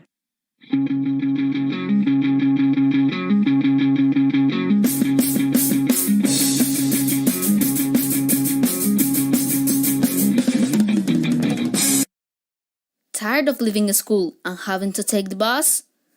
Do not suffer anymore. Now, with our premium limousine service, you can go home comfortably, and the best thing is that you will not have to share a seat with anyone. Before, at 50 euros a month, now only at 49,99. Do not miss this incredible offer. Call now and get your premium limousine service. The Savage Madrid is back one more year, and this time better and bigger than ever. If you have never come, you should do it without even thinking about it. This edition will be held in October, on the 4th and 5th. The schedule will cover from 11 a.m. till 2 a.m. This means that you will have the privilege of enjoying more than 16 hours of your favorite music, live and without interruptions. This year you will be able to hear singers like Funzo and Baby Loud, Cruz Cafuné, Cace, or Arce. Don't think it twice and buy your tickets that are already on sale. Remember, Savage Madrid. Valley FM. It's not the Valley of the Fallen, it's the Valley of the Rockers. There is a novelty in the market. The new Reuben juice comes full of vitamins so that children never get tired of playing and never stop speaking English. Have you ever dreamed of being able to know what someone is thinking? Imagine knowing everything that people think of you without them really knowing that you read their thoughts. Here at Valley FM, we bring you an app called Did You Know That? Download it now.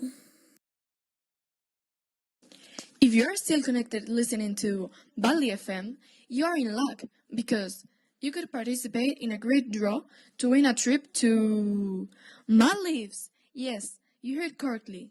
This may be your summer. Enjoying a trip to the Maldives with the companion of your choice.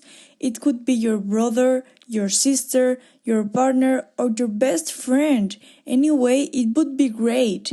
You can do many activities, visit unforgettable places, and relax in the island. Are you struggling to pass that stupid subject? Do you need some help with the next exam? We have the best cheat notes of Functionable. We cover everything from MES exams to BACH B exams. Buy 2 and receive a free German cheat note. Brutal cheat notes. Simply brutal. Es la leche. Valley FM. Everything the light touches is the valley. Valley, valley, valley. Do you hate shopping and having to buy many different colored t-shirts? Because here we bring you a color-themed t-shirt for every day. Aren't you tired of the clothes in your wardrobe that you no longer use?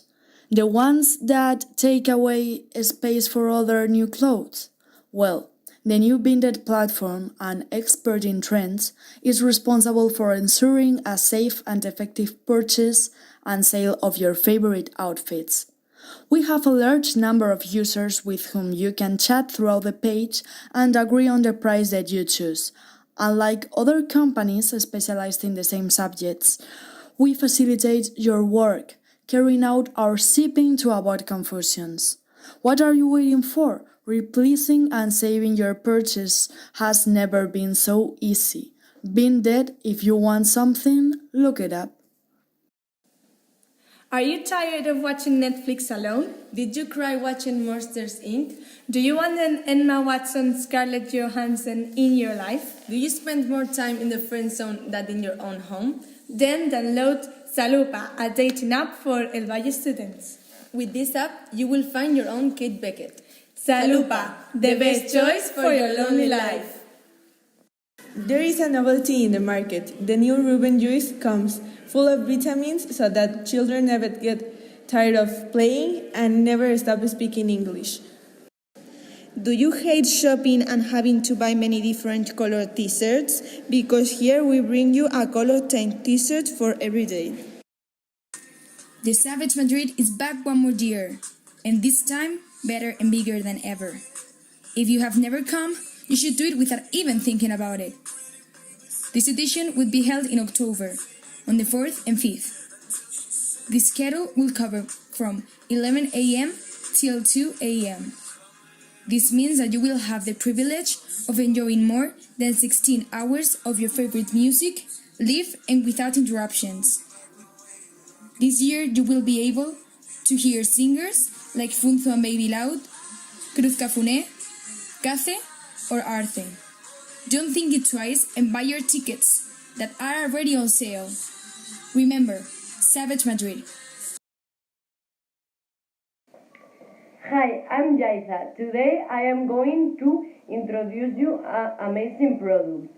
These are the new headbands. They are in many different colors and they also are perfect for any occasion that you want to put it. They are very comfortable. Psst. Hey you. Yes, you. The one who's hearing this. Is your backpack too heavy? Your back hurts, you have bad posture, and you also feel like you get smaller every time you carry it? Say goodbye to all these problems with our new robot, the multifunctional charger. It has a platform that will carry your backpack without you noticing. It also comes with a built-in system that will straighten your back in 3 weeks of continuous use. Request it right now for only 120 euros. And if you're one of the first 5 to call, we will send you the 300-page manual with all its functions at half of price. Do not miss out on this unique offer. This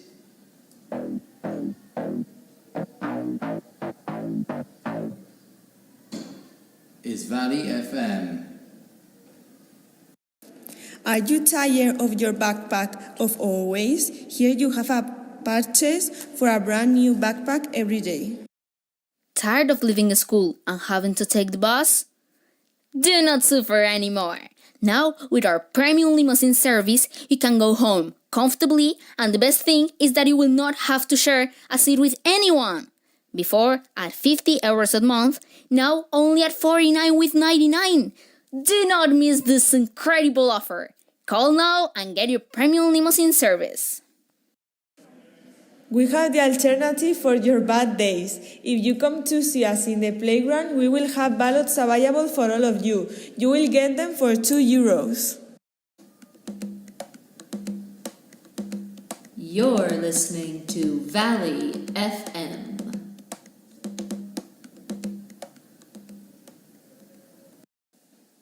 Are you tired of watching Netflix alone? Did you cry watching Monsters Inc? Do you want an Emma Watson, Scarlett Johansson in your life? Do you spend more time in the friend zone than in your own home? Then download Salupa, a dating app for El Valle students. With this app, you will find your own Kate Beckett. Salupa, the best choice for your lonely life. Valley FM.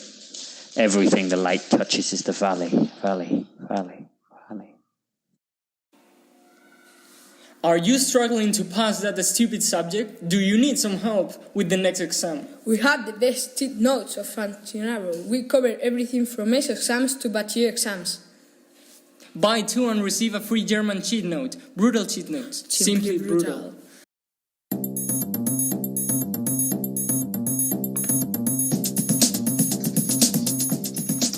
All right, we're back from our playground break for publicity, but also for ads, but also for the actual playground break that we have in the school. Excuse me. Which, as you know, is from 10 to 11 to 11:15, more or less. Next up, we have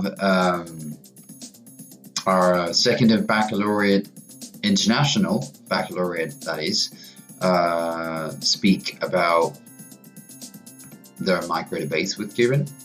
I can't wait to see what they bring us today, especially Kieran, because he's a great contribution to the show, to be honest, and to my lessons as well. And he always brings interesting stuff for everybody to speak about.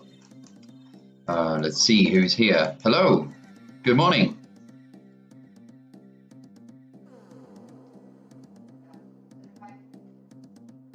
This is Pepe's here. Hello, and Nerea as well. Hello.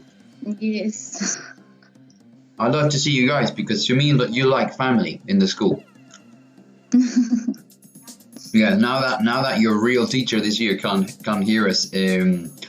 These used to be my students a couple of years ago, before I left for the Dominican Republic last year, where I lived and worked. And I left Spain with a very, very dear memory of them, really. So I love to see them and to speak to them these days. Hello. How you doing, guys? Good. How are you doing? Hi. Excellent. Great. High level happiness. And sarcasm. Yeah. Oh, actually, more or less, it is high level happiness. The football's back today. The English football's back. All right. I can't complain about that. No, so I'm quite happy with that. That's great. Carlo Ancelotti is the manager of Everton, and he said, "Football is the most important of the least important things." For me, that's the case. For many people, it is not, but for me, who played it very badly, misses it very much as something to do when you're not working. I'm looking forward to it returning. Mm-hmm. I'm sort of looking forward to watching a match with my friends as well, which is something I like to do on any given weekend, really.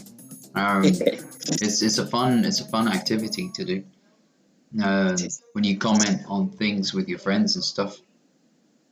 That is the case, indeed. I'll be looking forward to it because my team is back and they're still going for the playoffs, Rayo. Let's see what happens. They've been doing okay, so. How are you doing, guys? Fine. Good. Maria's here. Yeah, hi.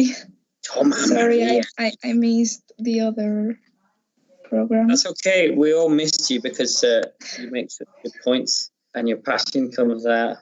Good stuff. You made it for this one, which is probably going to be the last one. So, good stuff. Well, there's Tuesday next week, but we don't usually go live on Valley FM on Tuesdays. Mm-hmm. Sorry, I have to do that when I say Valley FM. We usually go on Wednesdays, but, maybe we move it next week. But probably this is it. So you've got your chance to talk about toppling statue. Talk about today. Mm-hmm. The audience, I think the audience might recognize Maria's voice from Valley FM Season 1. They should know, if they do, that Maria was in charge of writing the show. So Season 1 of Valley FM, if there was any content you liked, you owe it to Maria. She wrote everything we said and everything that happened, basically. Yeah. Also, she was in charge of I think for a while, right, Maria? Until we found someone to do that bit. You were also in charge of making the live comments in the for the show, on behalf of the show, basically. So yeah, that you are hot stuff, as we say. Yeah. Yeah, we had to pay heavy money for Maria to come back on the show. Well, if there's offers. Oh, we didn't negotiate that to come back, Maria. You should have got in touch and said, I am able to come back. Only as little 50 euros in my account. It would have been a nice summer something. boost. Next time, negotiate it. If only we could do that, Ruben. If only we could do that. Yeah. If only I had a budget of any sort for the show, it would be amazing. It'd be nice. Yeah. If I only I had any weight in the market at all. If I had any worth as a human being, we could use it as leverage, but that's gone out the window long time ago. But like we said, today we're going to talk in our favourite little political group that we always talk very political stuff. We're going to talk about destroying statues and defacing statues. Oh, yeah. Cutting off the ears of statues, graffitiing statues, as our friend Caldo, who's not, I don't think, yet joining us. He's not on, right? We'll give him some time to come anyway. But he knows all about graffiti, but he does it in a different way than this. So let's see what his views are about statue graffiti. Let us see. I will share with you what we have. Here we go. First of all, we had to think about this because of an article that was in the New York Times by an art historian, which I've sliced out of the New York Times highly illegally, but please don't report. All the many listeners of Valley FM, please do not report us for this. It was done by Gustavo Zarco. Okay, Gustavo, not by Kieran McIver. It is all about an art historian talking about the impact of why it's important, culturally significant, that people are doing this just now. And I'm not going to share that in detail with you, but it informs the questions that we're going to talk about. They obviously, in America, have been doing it a lot, but it's also been done recently in Bristol. I saw it in Bristol. We'll talk about that as well. There's some discussion that may even happen in Spain. There's people trying to protect statues all over the place as well. We'll talk about those people protecting statues. What does it mean to try and protect the statues? What does it mean to try and deface or destroy the statues? This art historian supports, interestingly, the attacks on statues. Believes that it's a sign about what's in question here is not just our future, but our past. And these attacks show how deeply white supremacy is rooted in our national structures. In this case, talking about America, of course. And she feels that there's a need to question everything about the way we understand the world, even the past, in order to get to a better future. Okay? Interesting idea. And one you may agree with or may not. So, made some questions up. I didn't mean to share a Jeopardy. Let's forget about that.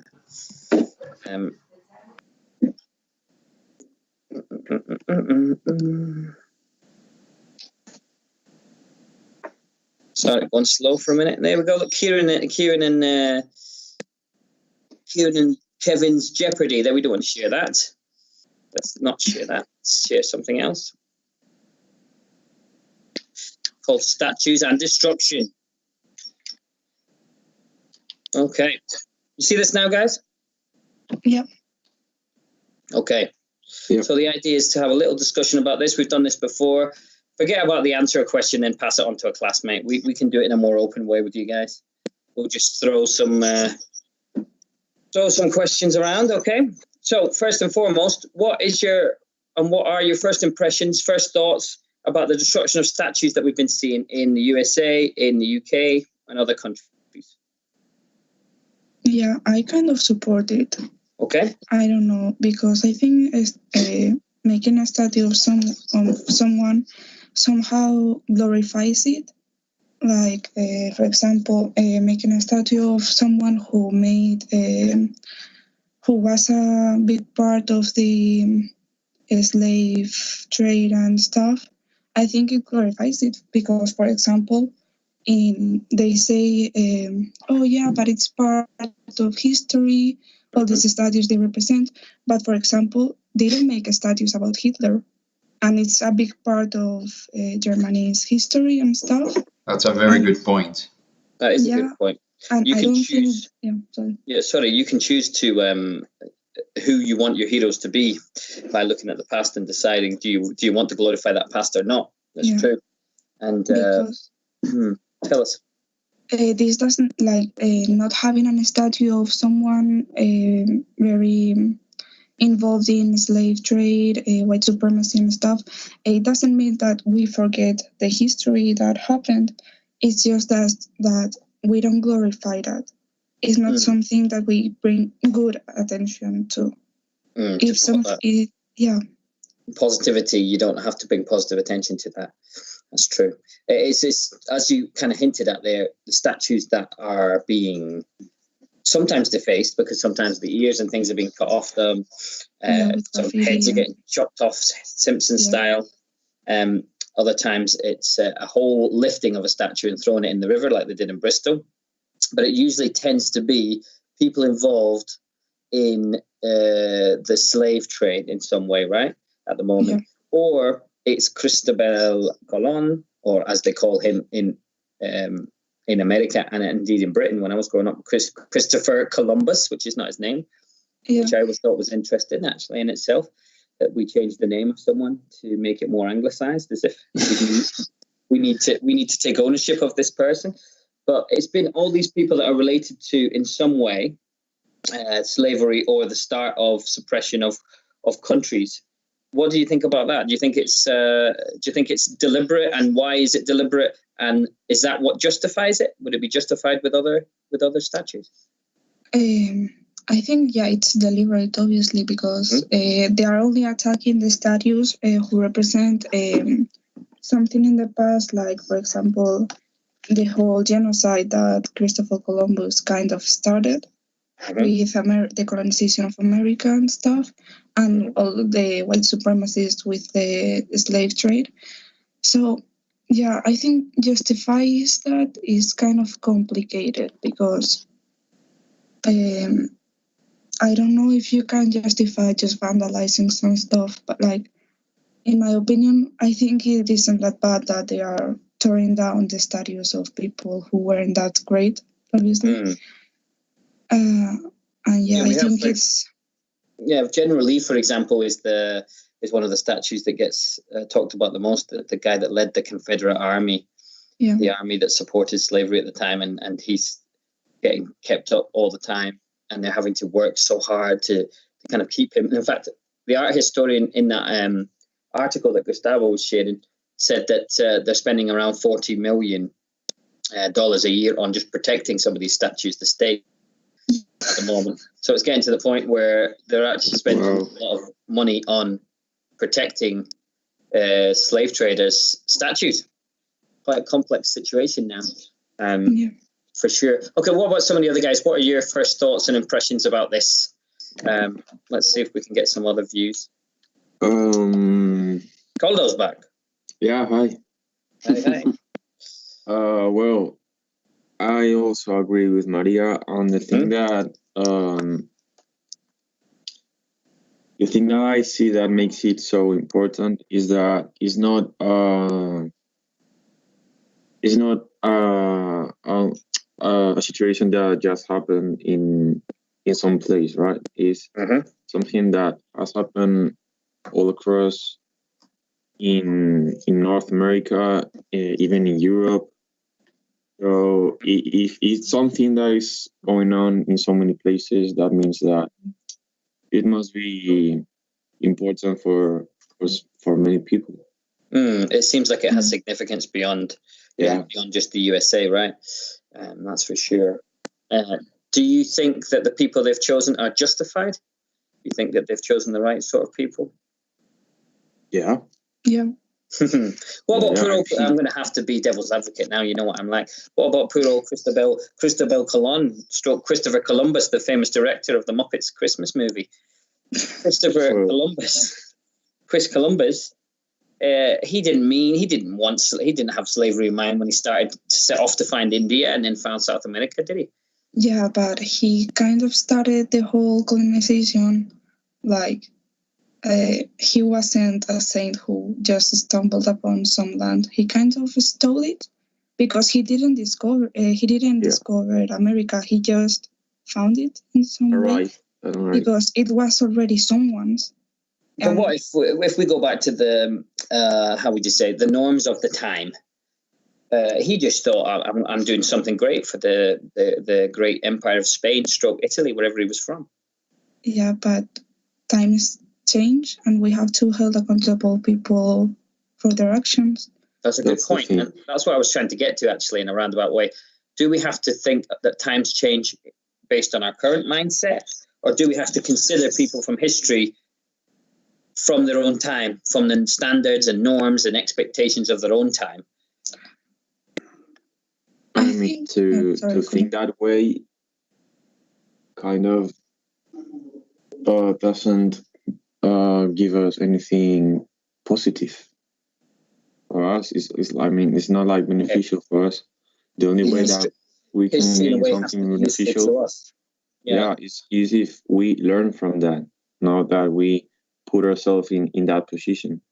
A couple of things online I've seen, I've compared this movement of kind of repositioning history and thinking about the idea of history as being kind of made by the victors, you know? And you might have heard this before. Ari Lisbona often says this, if you've ever had him in class, that history is always decided by the victors, you know? Yeah. The ones who win get to decide how history is, and we obviously historically looked at these people in a positive light, these people who actually had slaves and basically took over a country. Maybe what we're doing now is revising our own history to try and make it more realistic as to what actually happened. It's a big change, and some people have even compared it to some different kind of cultural things that are going on now around the world in terms of reconsidering colonialism as a whole, you know. So it's an interesting one. Did you see in Bristol they threw a slave trader in the river, Edward Colston? What? Did you see that they threw a slave trader called Edward Colston in a river in Bristol? Yeah. Yeah, I saw that. Did you see that? There was, in the government, there was a big condemnation of this in the UK. So it showed the two sides of the matter. They said there's ways to get rid of a statue without defacing it, cutting it down. You know, you can make appeals, you can raise money, you can make a petition, you can send it to government.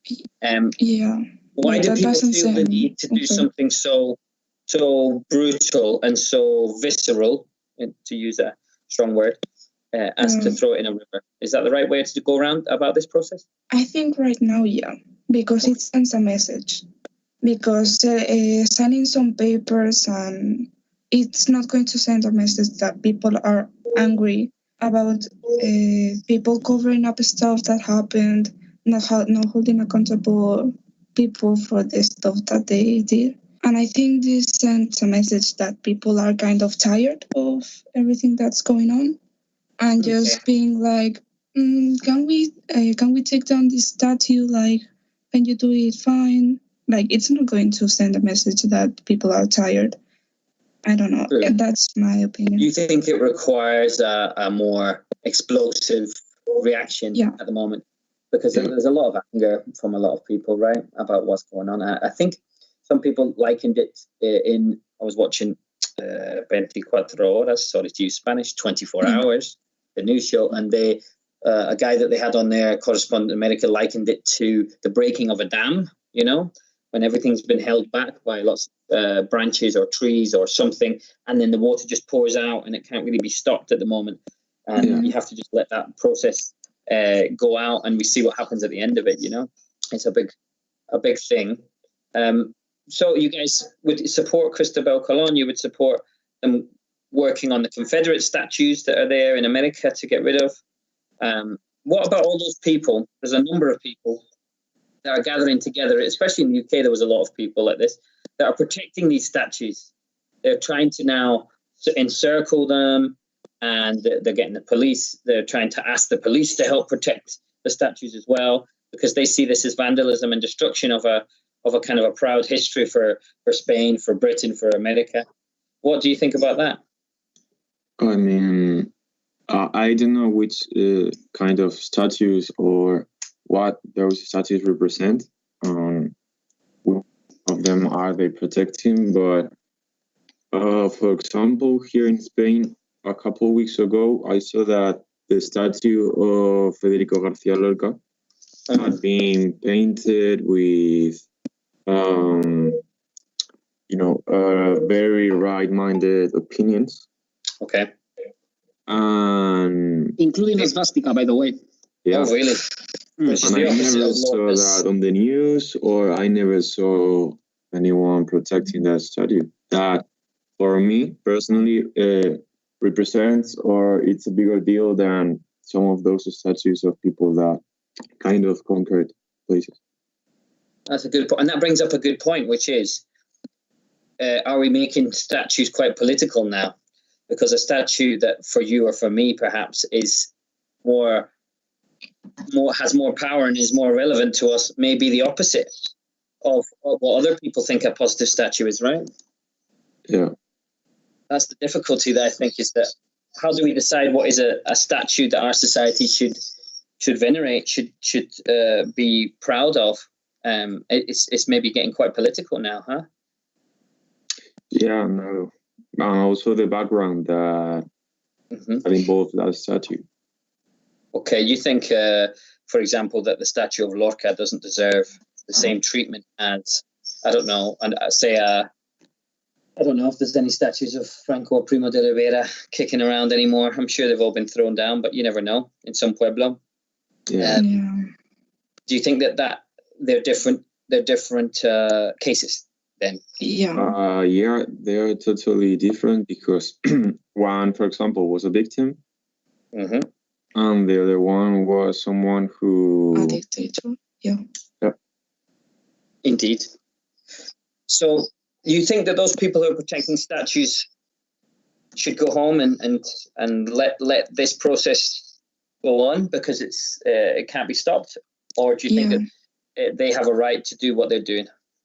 Yeah, they should go home away but I don't think they're going to do that because at the end of the day, most of those people are white supremacists. Maybe I don't know all of them, but and they feel like if they don't protect the statues that defend kind of the higher position they have in society right now, they're going to be demoted. So I think they should go home because I don't think it's going to be stopped. You brought up an interesting point there, which is that you said something on the lines of if some of the statues of theirs go away, that their position in society, their position in history is going to be demoted, right? And perhaps those people themselves think that their position, their sense of pride in themselves will be demoted when these statues get taken down as well. Is that part of it too? That the way people see themselves, the way they see their version of Britain or Spain or America is going to be changed by changing history.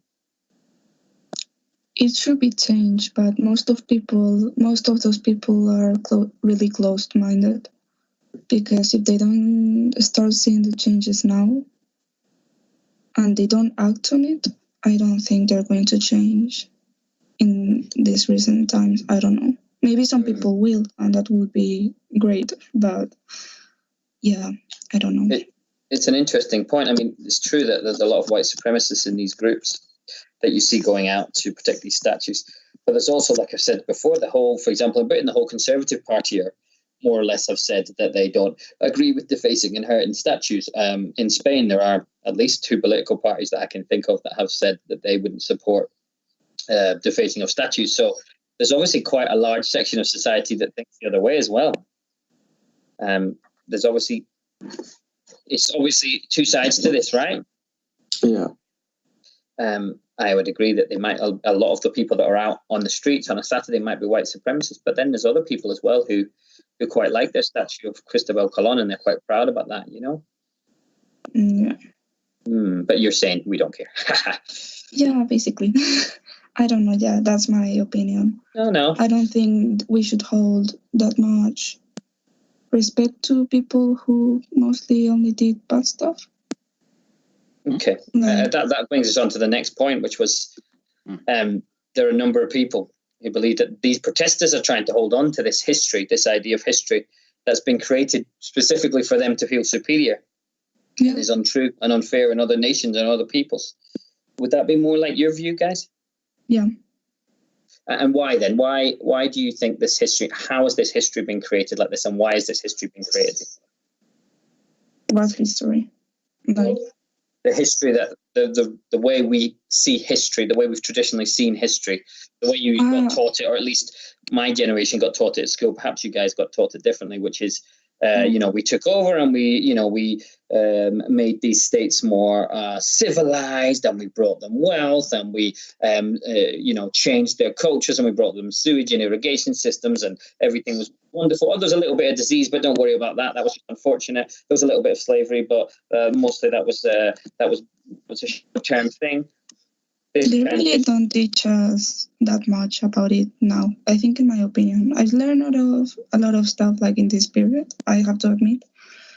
And I think, because most of the history books and history was written by the white people who came to those countries, are like, in some way, in their way, they civilized it, even though they had their own cultures and they were doing pretty great before us. So I think since it was written by the party that kind of took over, they're not going to tell the bad parts, like, oh yeah, we killed and enslaved a lot of people, and yeah, we were pretty bad, but look, now we have chocolate. Like, now we have chocolate. Take some chocolate, guys.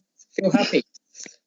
Yeah, I think that kind of influenced a lot in how history was written. And I think now it's changing because of the internet. We have a lot more of information to pass. True, we've got a lot more information, both good and bad, but you can sift out the information that you can sift out truth from fiction a little bit more with more views available. That's true. That's a good point, actually. Do you think that this process will end, the process of statues and history being revisited, or do you think it's going to be a long-term process of change? I think it's going to be long-term. But, for example, right now the protests are still going in the United States, but the media has stopped covering them that much. So it looks like they have stopped. So I think. Do you think that's a deliberate thing, or do you think that's just what happens? Yeah. No, it's deliberate, obviously. You think it's something to kind of dismiss the fact that it's time to get back to normal for the kind of middle class of society? Yeah. So I think this movement is going to continue, but as if it's not going to be represented in the media and it's not going to be informed to other people who maybe don't realize that this is going on, I don't know why wouldn't you know? I think it's going to kind of go under the radar. I don't know. Under the radar, but be happening. It won't go away. Yeah. Some people have likened it to things like #MeToo and the idea of a social change going on behind the scenes that's going to go on for the next 20, 30 years, and will be looked back on in history as the time in which we revised and re-looked at some of these historical ideas that people knew of. Do you think that's the case? Yeah, I don't know. It kind of depends on how people act on it. Because a lot of people when the whole posting a black picture, they took it as a trend. So depends on the individual. Because most of those people only did that and they did absolutely nothing else. They just went, black picture, done. I have done enough. And of course. That's right. There was that you're referring to the day of, what would they call it? The kind of blackout day or whatever it was called. Right. That's right. Some people criticized that because they said it was just a kind of a fad thing, like a way for people. It was a fake out. It was like, I've done something. You cannot come for me. I posted. Yeah, which shows the kind of fear that people have and the desire they have to try and remain relevant. It's also maybe similar to some of those fake apologies that have been going on from people as well. Listen, you said something quite important as well, which we cannot let go, which was that you feel the way you've been taught history has been the way of kind of looking into those people who oppressed those peoples and trying to look at it critically. So big shout out to Raul, to Javi, and to Andres for being history teachers that look at things from both sides, right? Well, yeah, I have to admit that I've learned more critically, like outside, like with social media and stuff. I have to admit that. I don't know of other people. That's true. That's a good point. Yeah. But do you feel that the history that you got taught wasn't the history it's better than colonialism? Yeah. Yeah, it isn't like, oh yeah, we did all great. That no, they don't tell it like that, obviously. Well, I mean, I know you say obviously, but trust me, even a generation ago, the idea was never, well, this was pretty bad, guys, but also, there were a couple of good things. It was more, this was really pretty good, not bad at all. We brought a lot of civilizing to them. There was a couple of bad things, but we can gloss over those more or less and say that this was a golden era for Spain or golden era for Britain when the sun never set on the British Empire, So this is truly something that you probably take for granted as being a new thing, but it really is not. At least certainly as much as 20, 30 years ago, the way people were being taught history was very different. So you might be part of a new generation, and that might indeed be why this is happening now, right? Because people take for granted that history is a little bit different than what people have traditionally told them. So there you go. That's my view anyway. We talked a little bit about Christopher Columbus and Christopher Columbus. Why do you guys think that there was a need for people to change his name to being Christopher Columbus? To make it more, I don't know the name, but you said it, yeah. Yeah. I mean, that's clear, right? But why? Why is that the case? Why make it like more kind of relatable? I don't know how to explain it, but kind of make it feel like it's something more like theirs. Like, he was one of us because his name is like, I don't know how to explain it. I'm sorry. A sense of ownership, you mean, like a kind of he's kind of an English sounding name. He's part of the history of our country. Because they do that with a lot of, because they don't want to bother also learning other stuff, their names and other languages, you think, and things like that. I suppose if that's the person who found your country and you literally have changed his name to something English, is that the first example of the history of a country being changed when you go right to the inception point of the country and change the name from a more Spanish name to an English one? I always found that more interesting than some other people don't pick up on that. But when I came here, I had never heard the name Cristobal Colon. I never knew that name existed, that was who Christopher Columbus was. Never even knew. No one had ever taught me that wasn't actually his real name. Here's his Spanish name, but we used this name. Really interesting. I just thought a guy had sailed from Italy and Spain called Christopher Columbus, as if that's possible. Mm-hmm. Madness. We talked a little bit about him. You guys think he's just as guilty as General Lee and Edward Colson, the slave trader in Bristol? All right. Well, I didn't know him. Not personally, no? You didn't know him personally? No, I never didn't have the pleasure. You never had the pleasure, Caldo? I thought you were as old as time itself, and you. Nah. No. The thing is that I don't know which his intentions were, like mainly, but I know which was the result of that process. Mm-hmm. So, and what would you describe the result of that process being? A wonderful liberalization of and freedoms given to South America. Colonialism was part of the process, but we gave them irrigation and sewage, and did you see they were all eating people's hearts and stuff? I mean, surely we've given them the best parts of the culture of Spain. No, it was taken by force. Okay. They took off their culture and stuff, like, and it has happened, like, for example, the Native Americans, they went to, I don't know the names of the school, but they were some kind of school where they made them cut off their hair, even though it's a big part of their culture with the braids and stuff.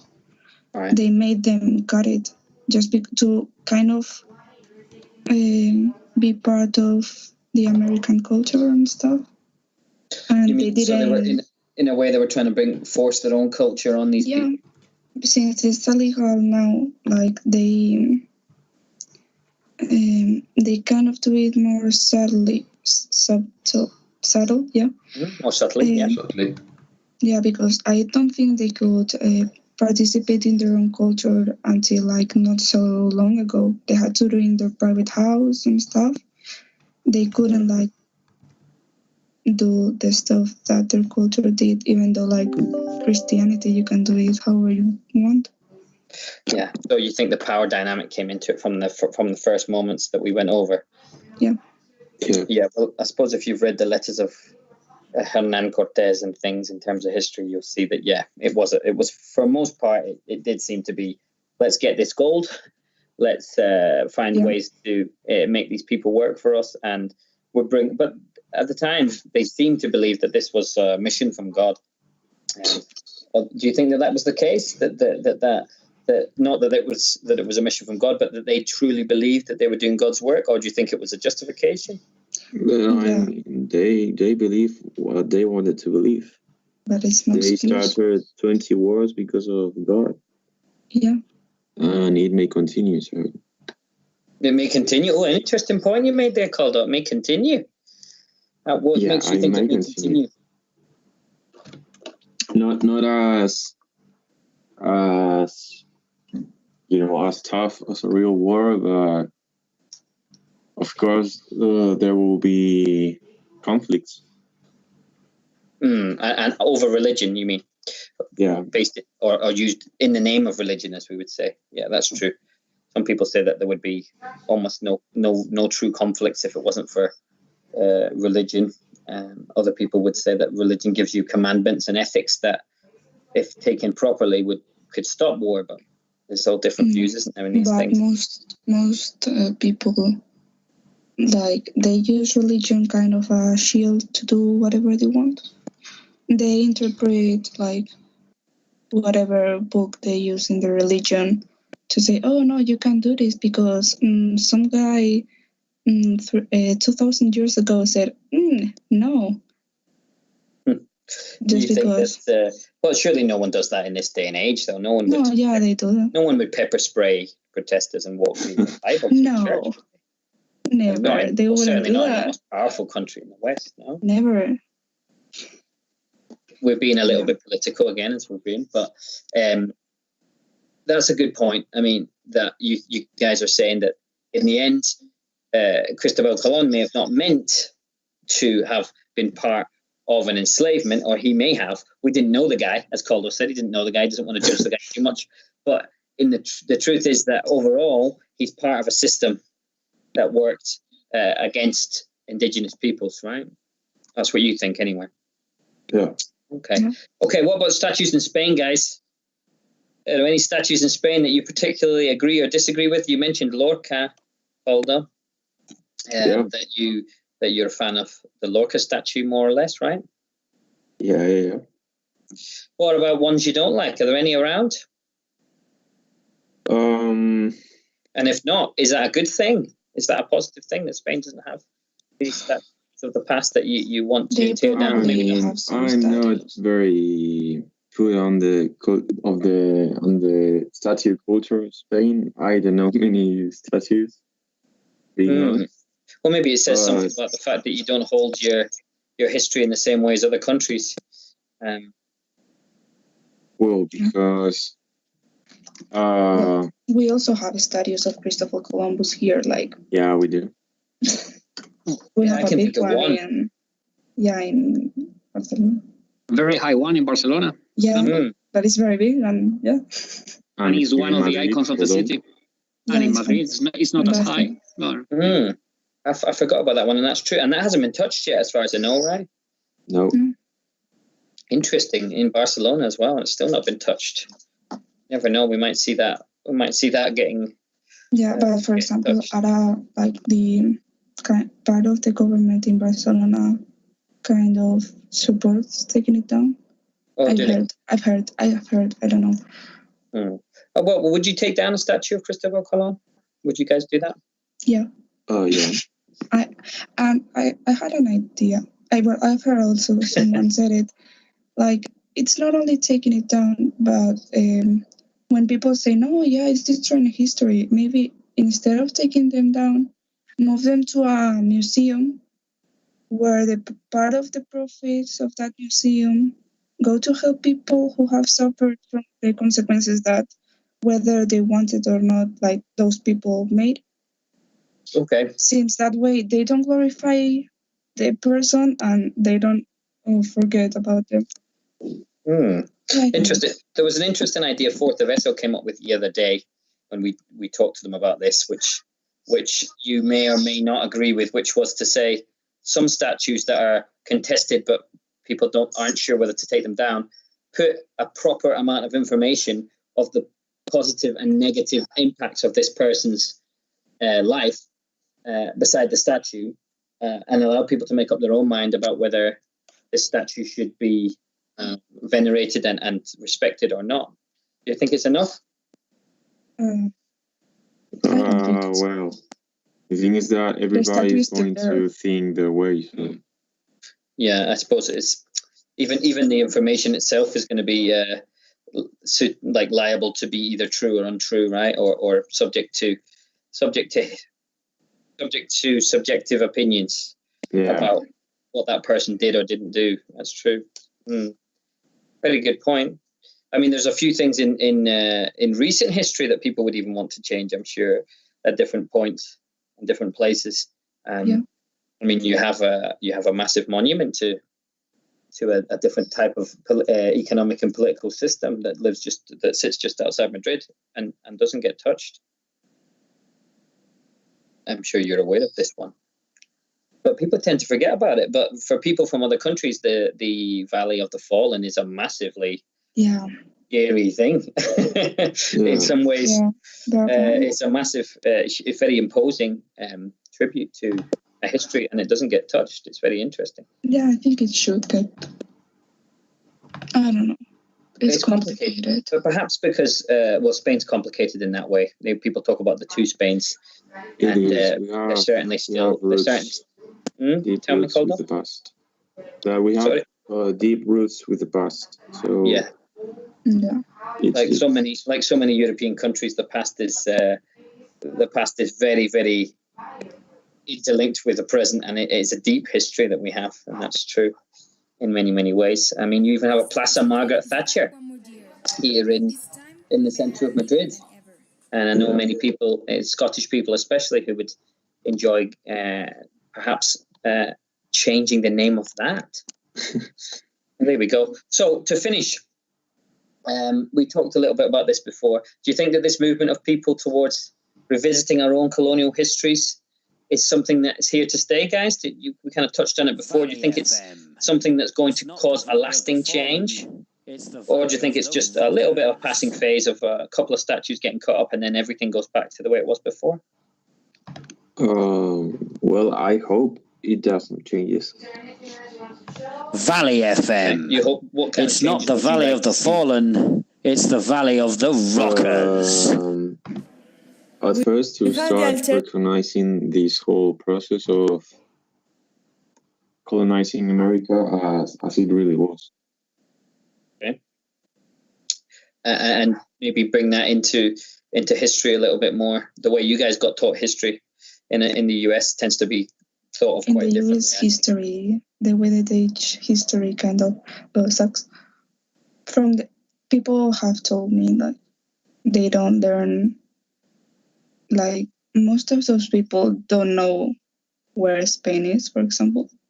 They say it's in Mexico. There are some interesting studies of American beliefs about geography and various other things about. Yeah. Yeah. there's some interesting thoughts. Scotland never gets picked out on a map, but that can be hard for people. Scotland's a bit harder than Spain, that's for sure. There was an experiment, I think it was earlier this week on Jimmy Kimmel's show about that. He started asking people in the street, showing them a map and asking them to name a country. Just name a country. And I think 10 out of 10 people who got picked for that could not name a single country. The closest one of them got was, they said Africa.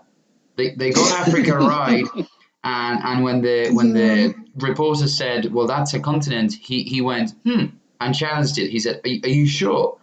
It was ridiculous. Not even Mexico did they get right because, well, to be fair, well, to say something because really it's not being fair. But to be fair, they the map they showed them. Was like dislodged. It wasn't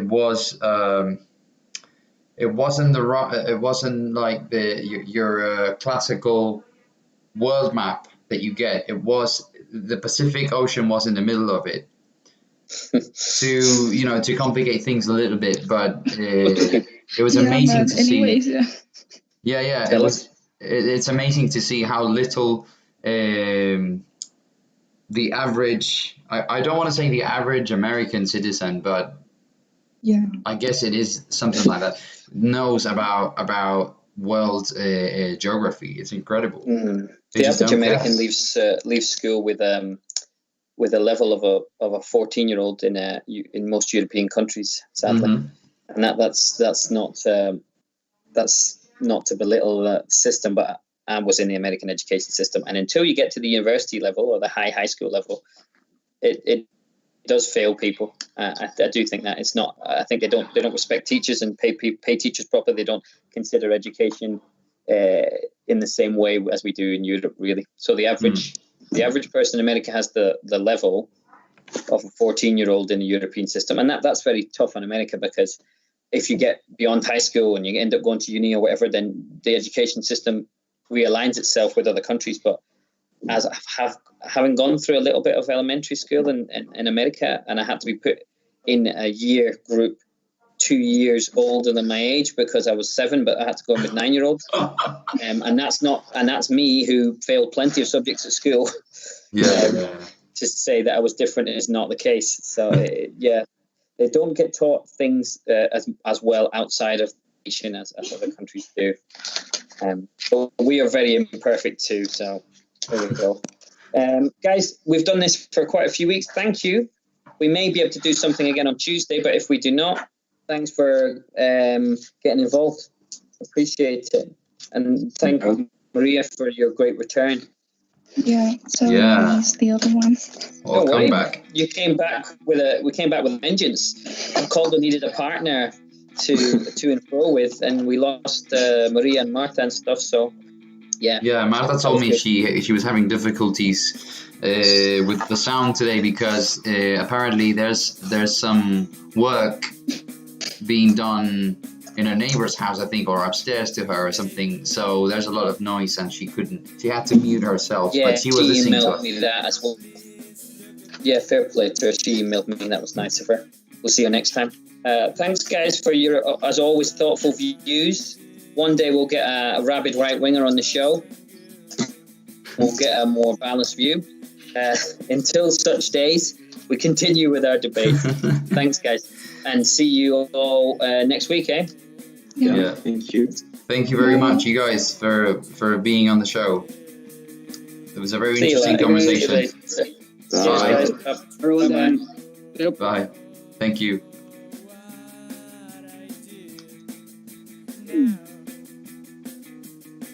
I can change.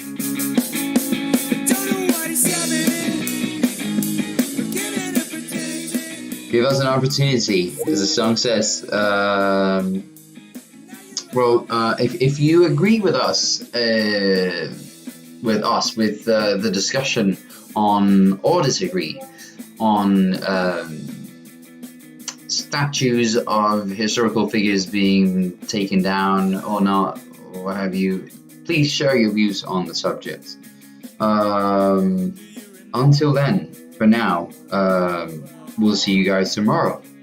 Thank you very much for listening. Bye.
don't know what is happening.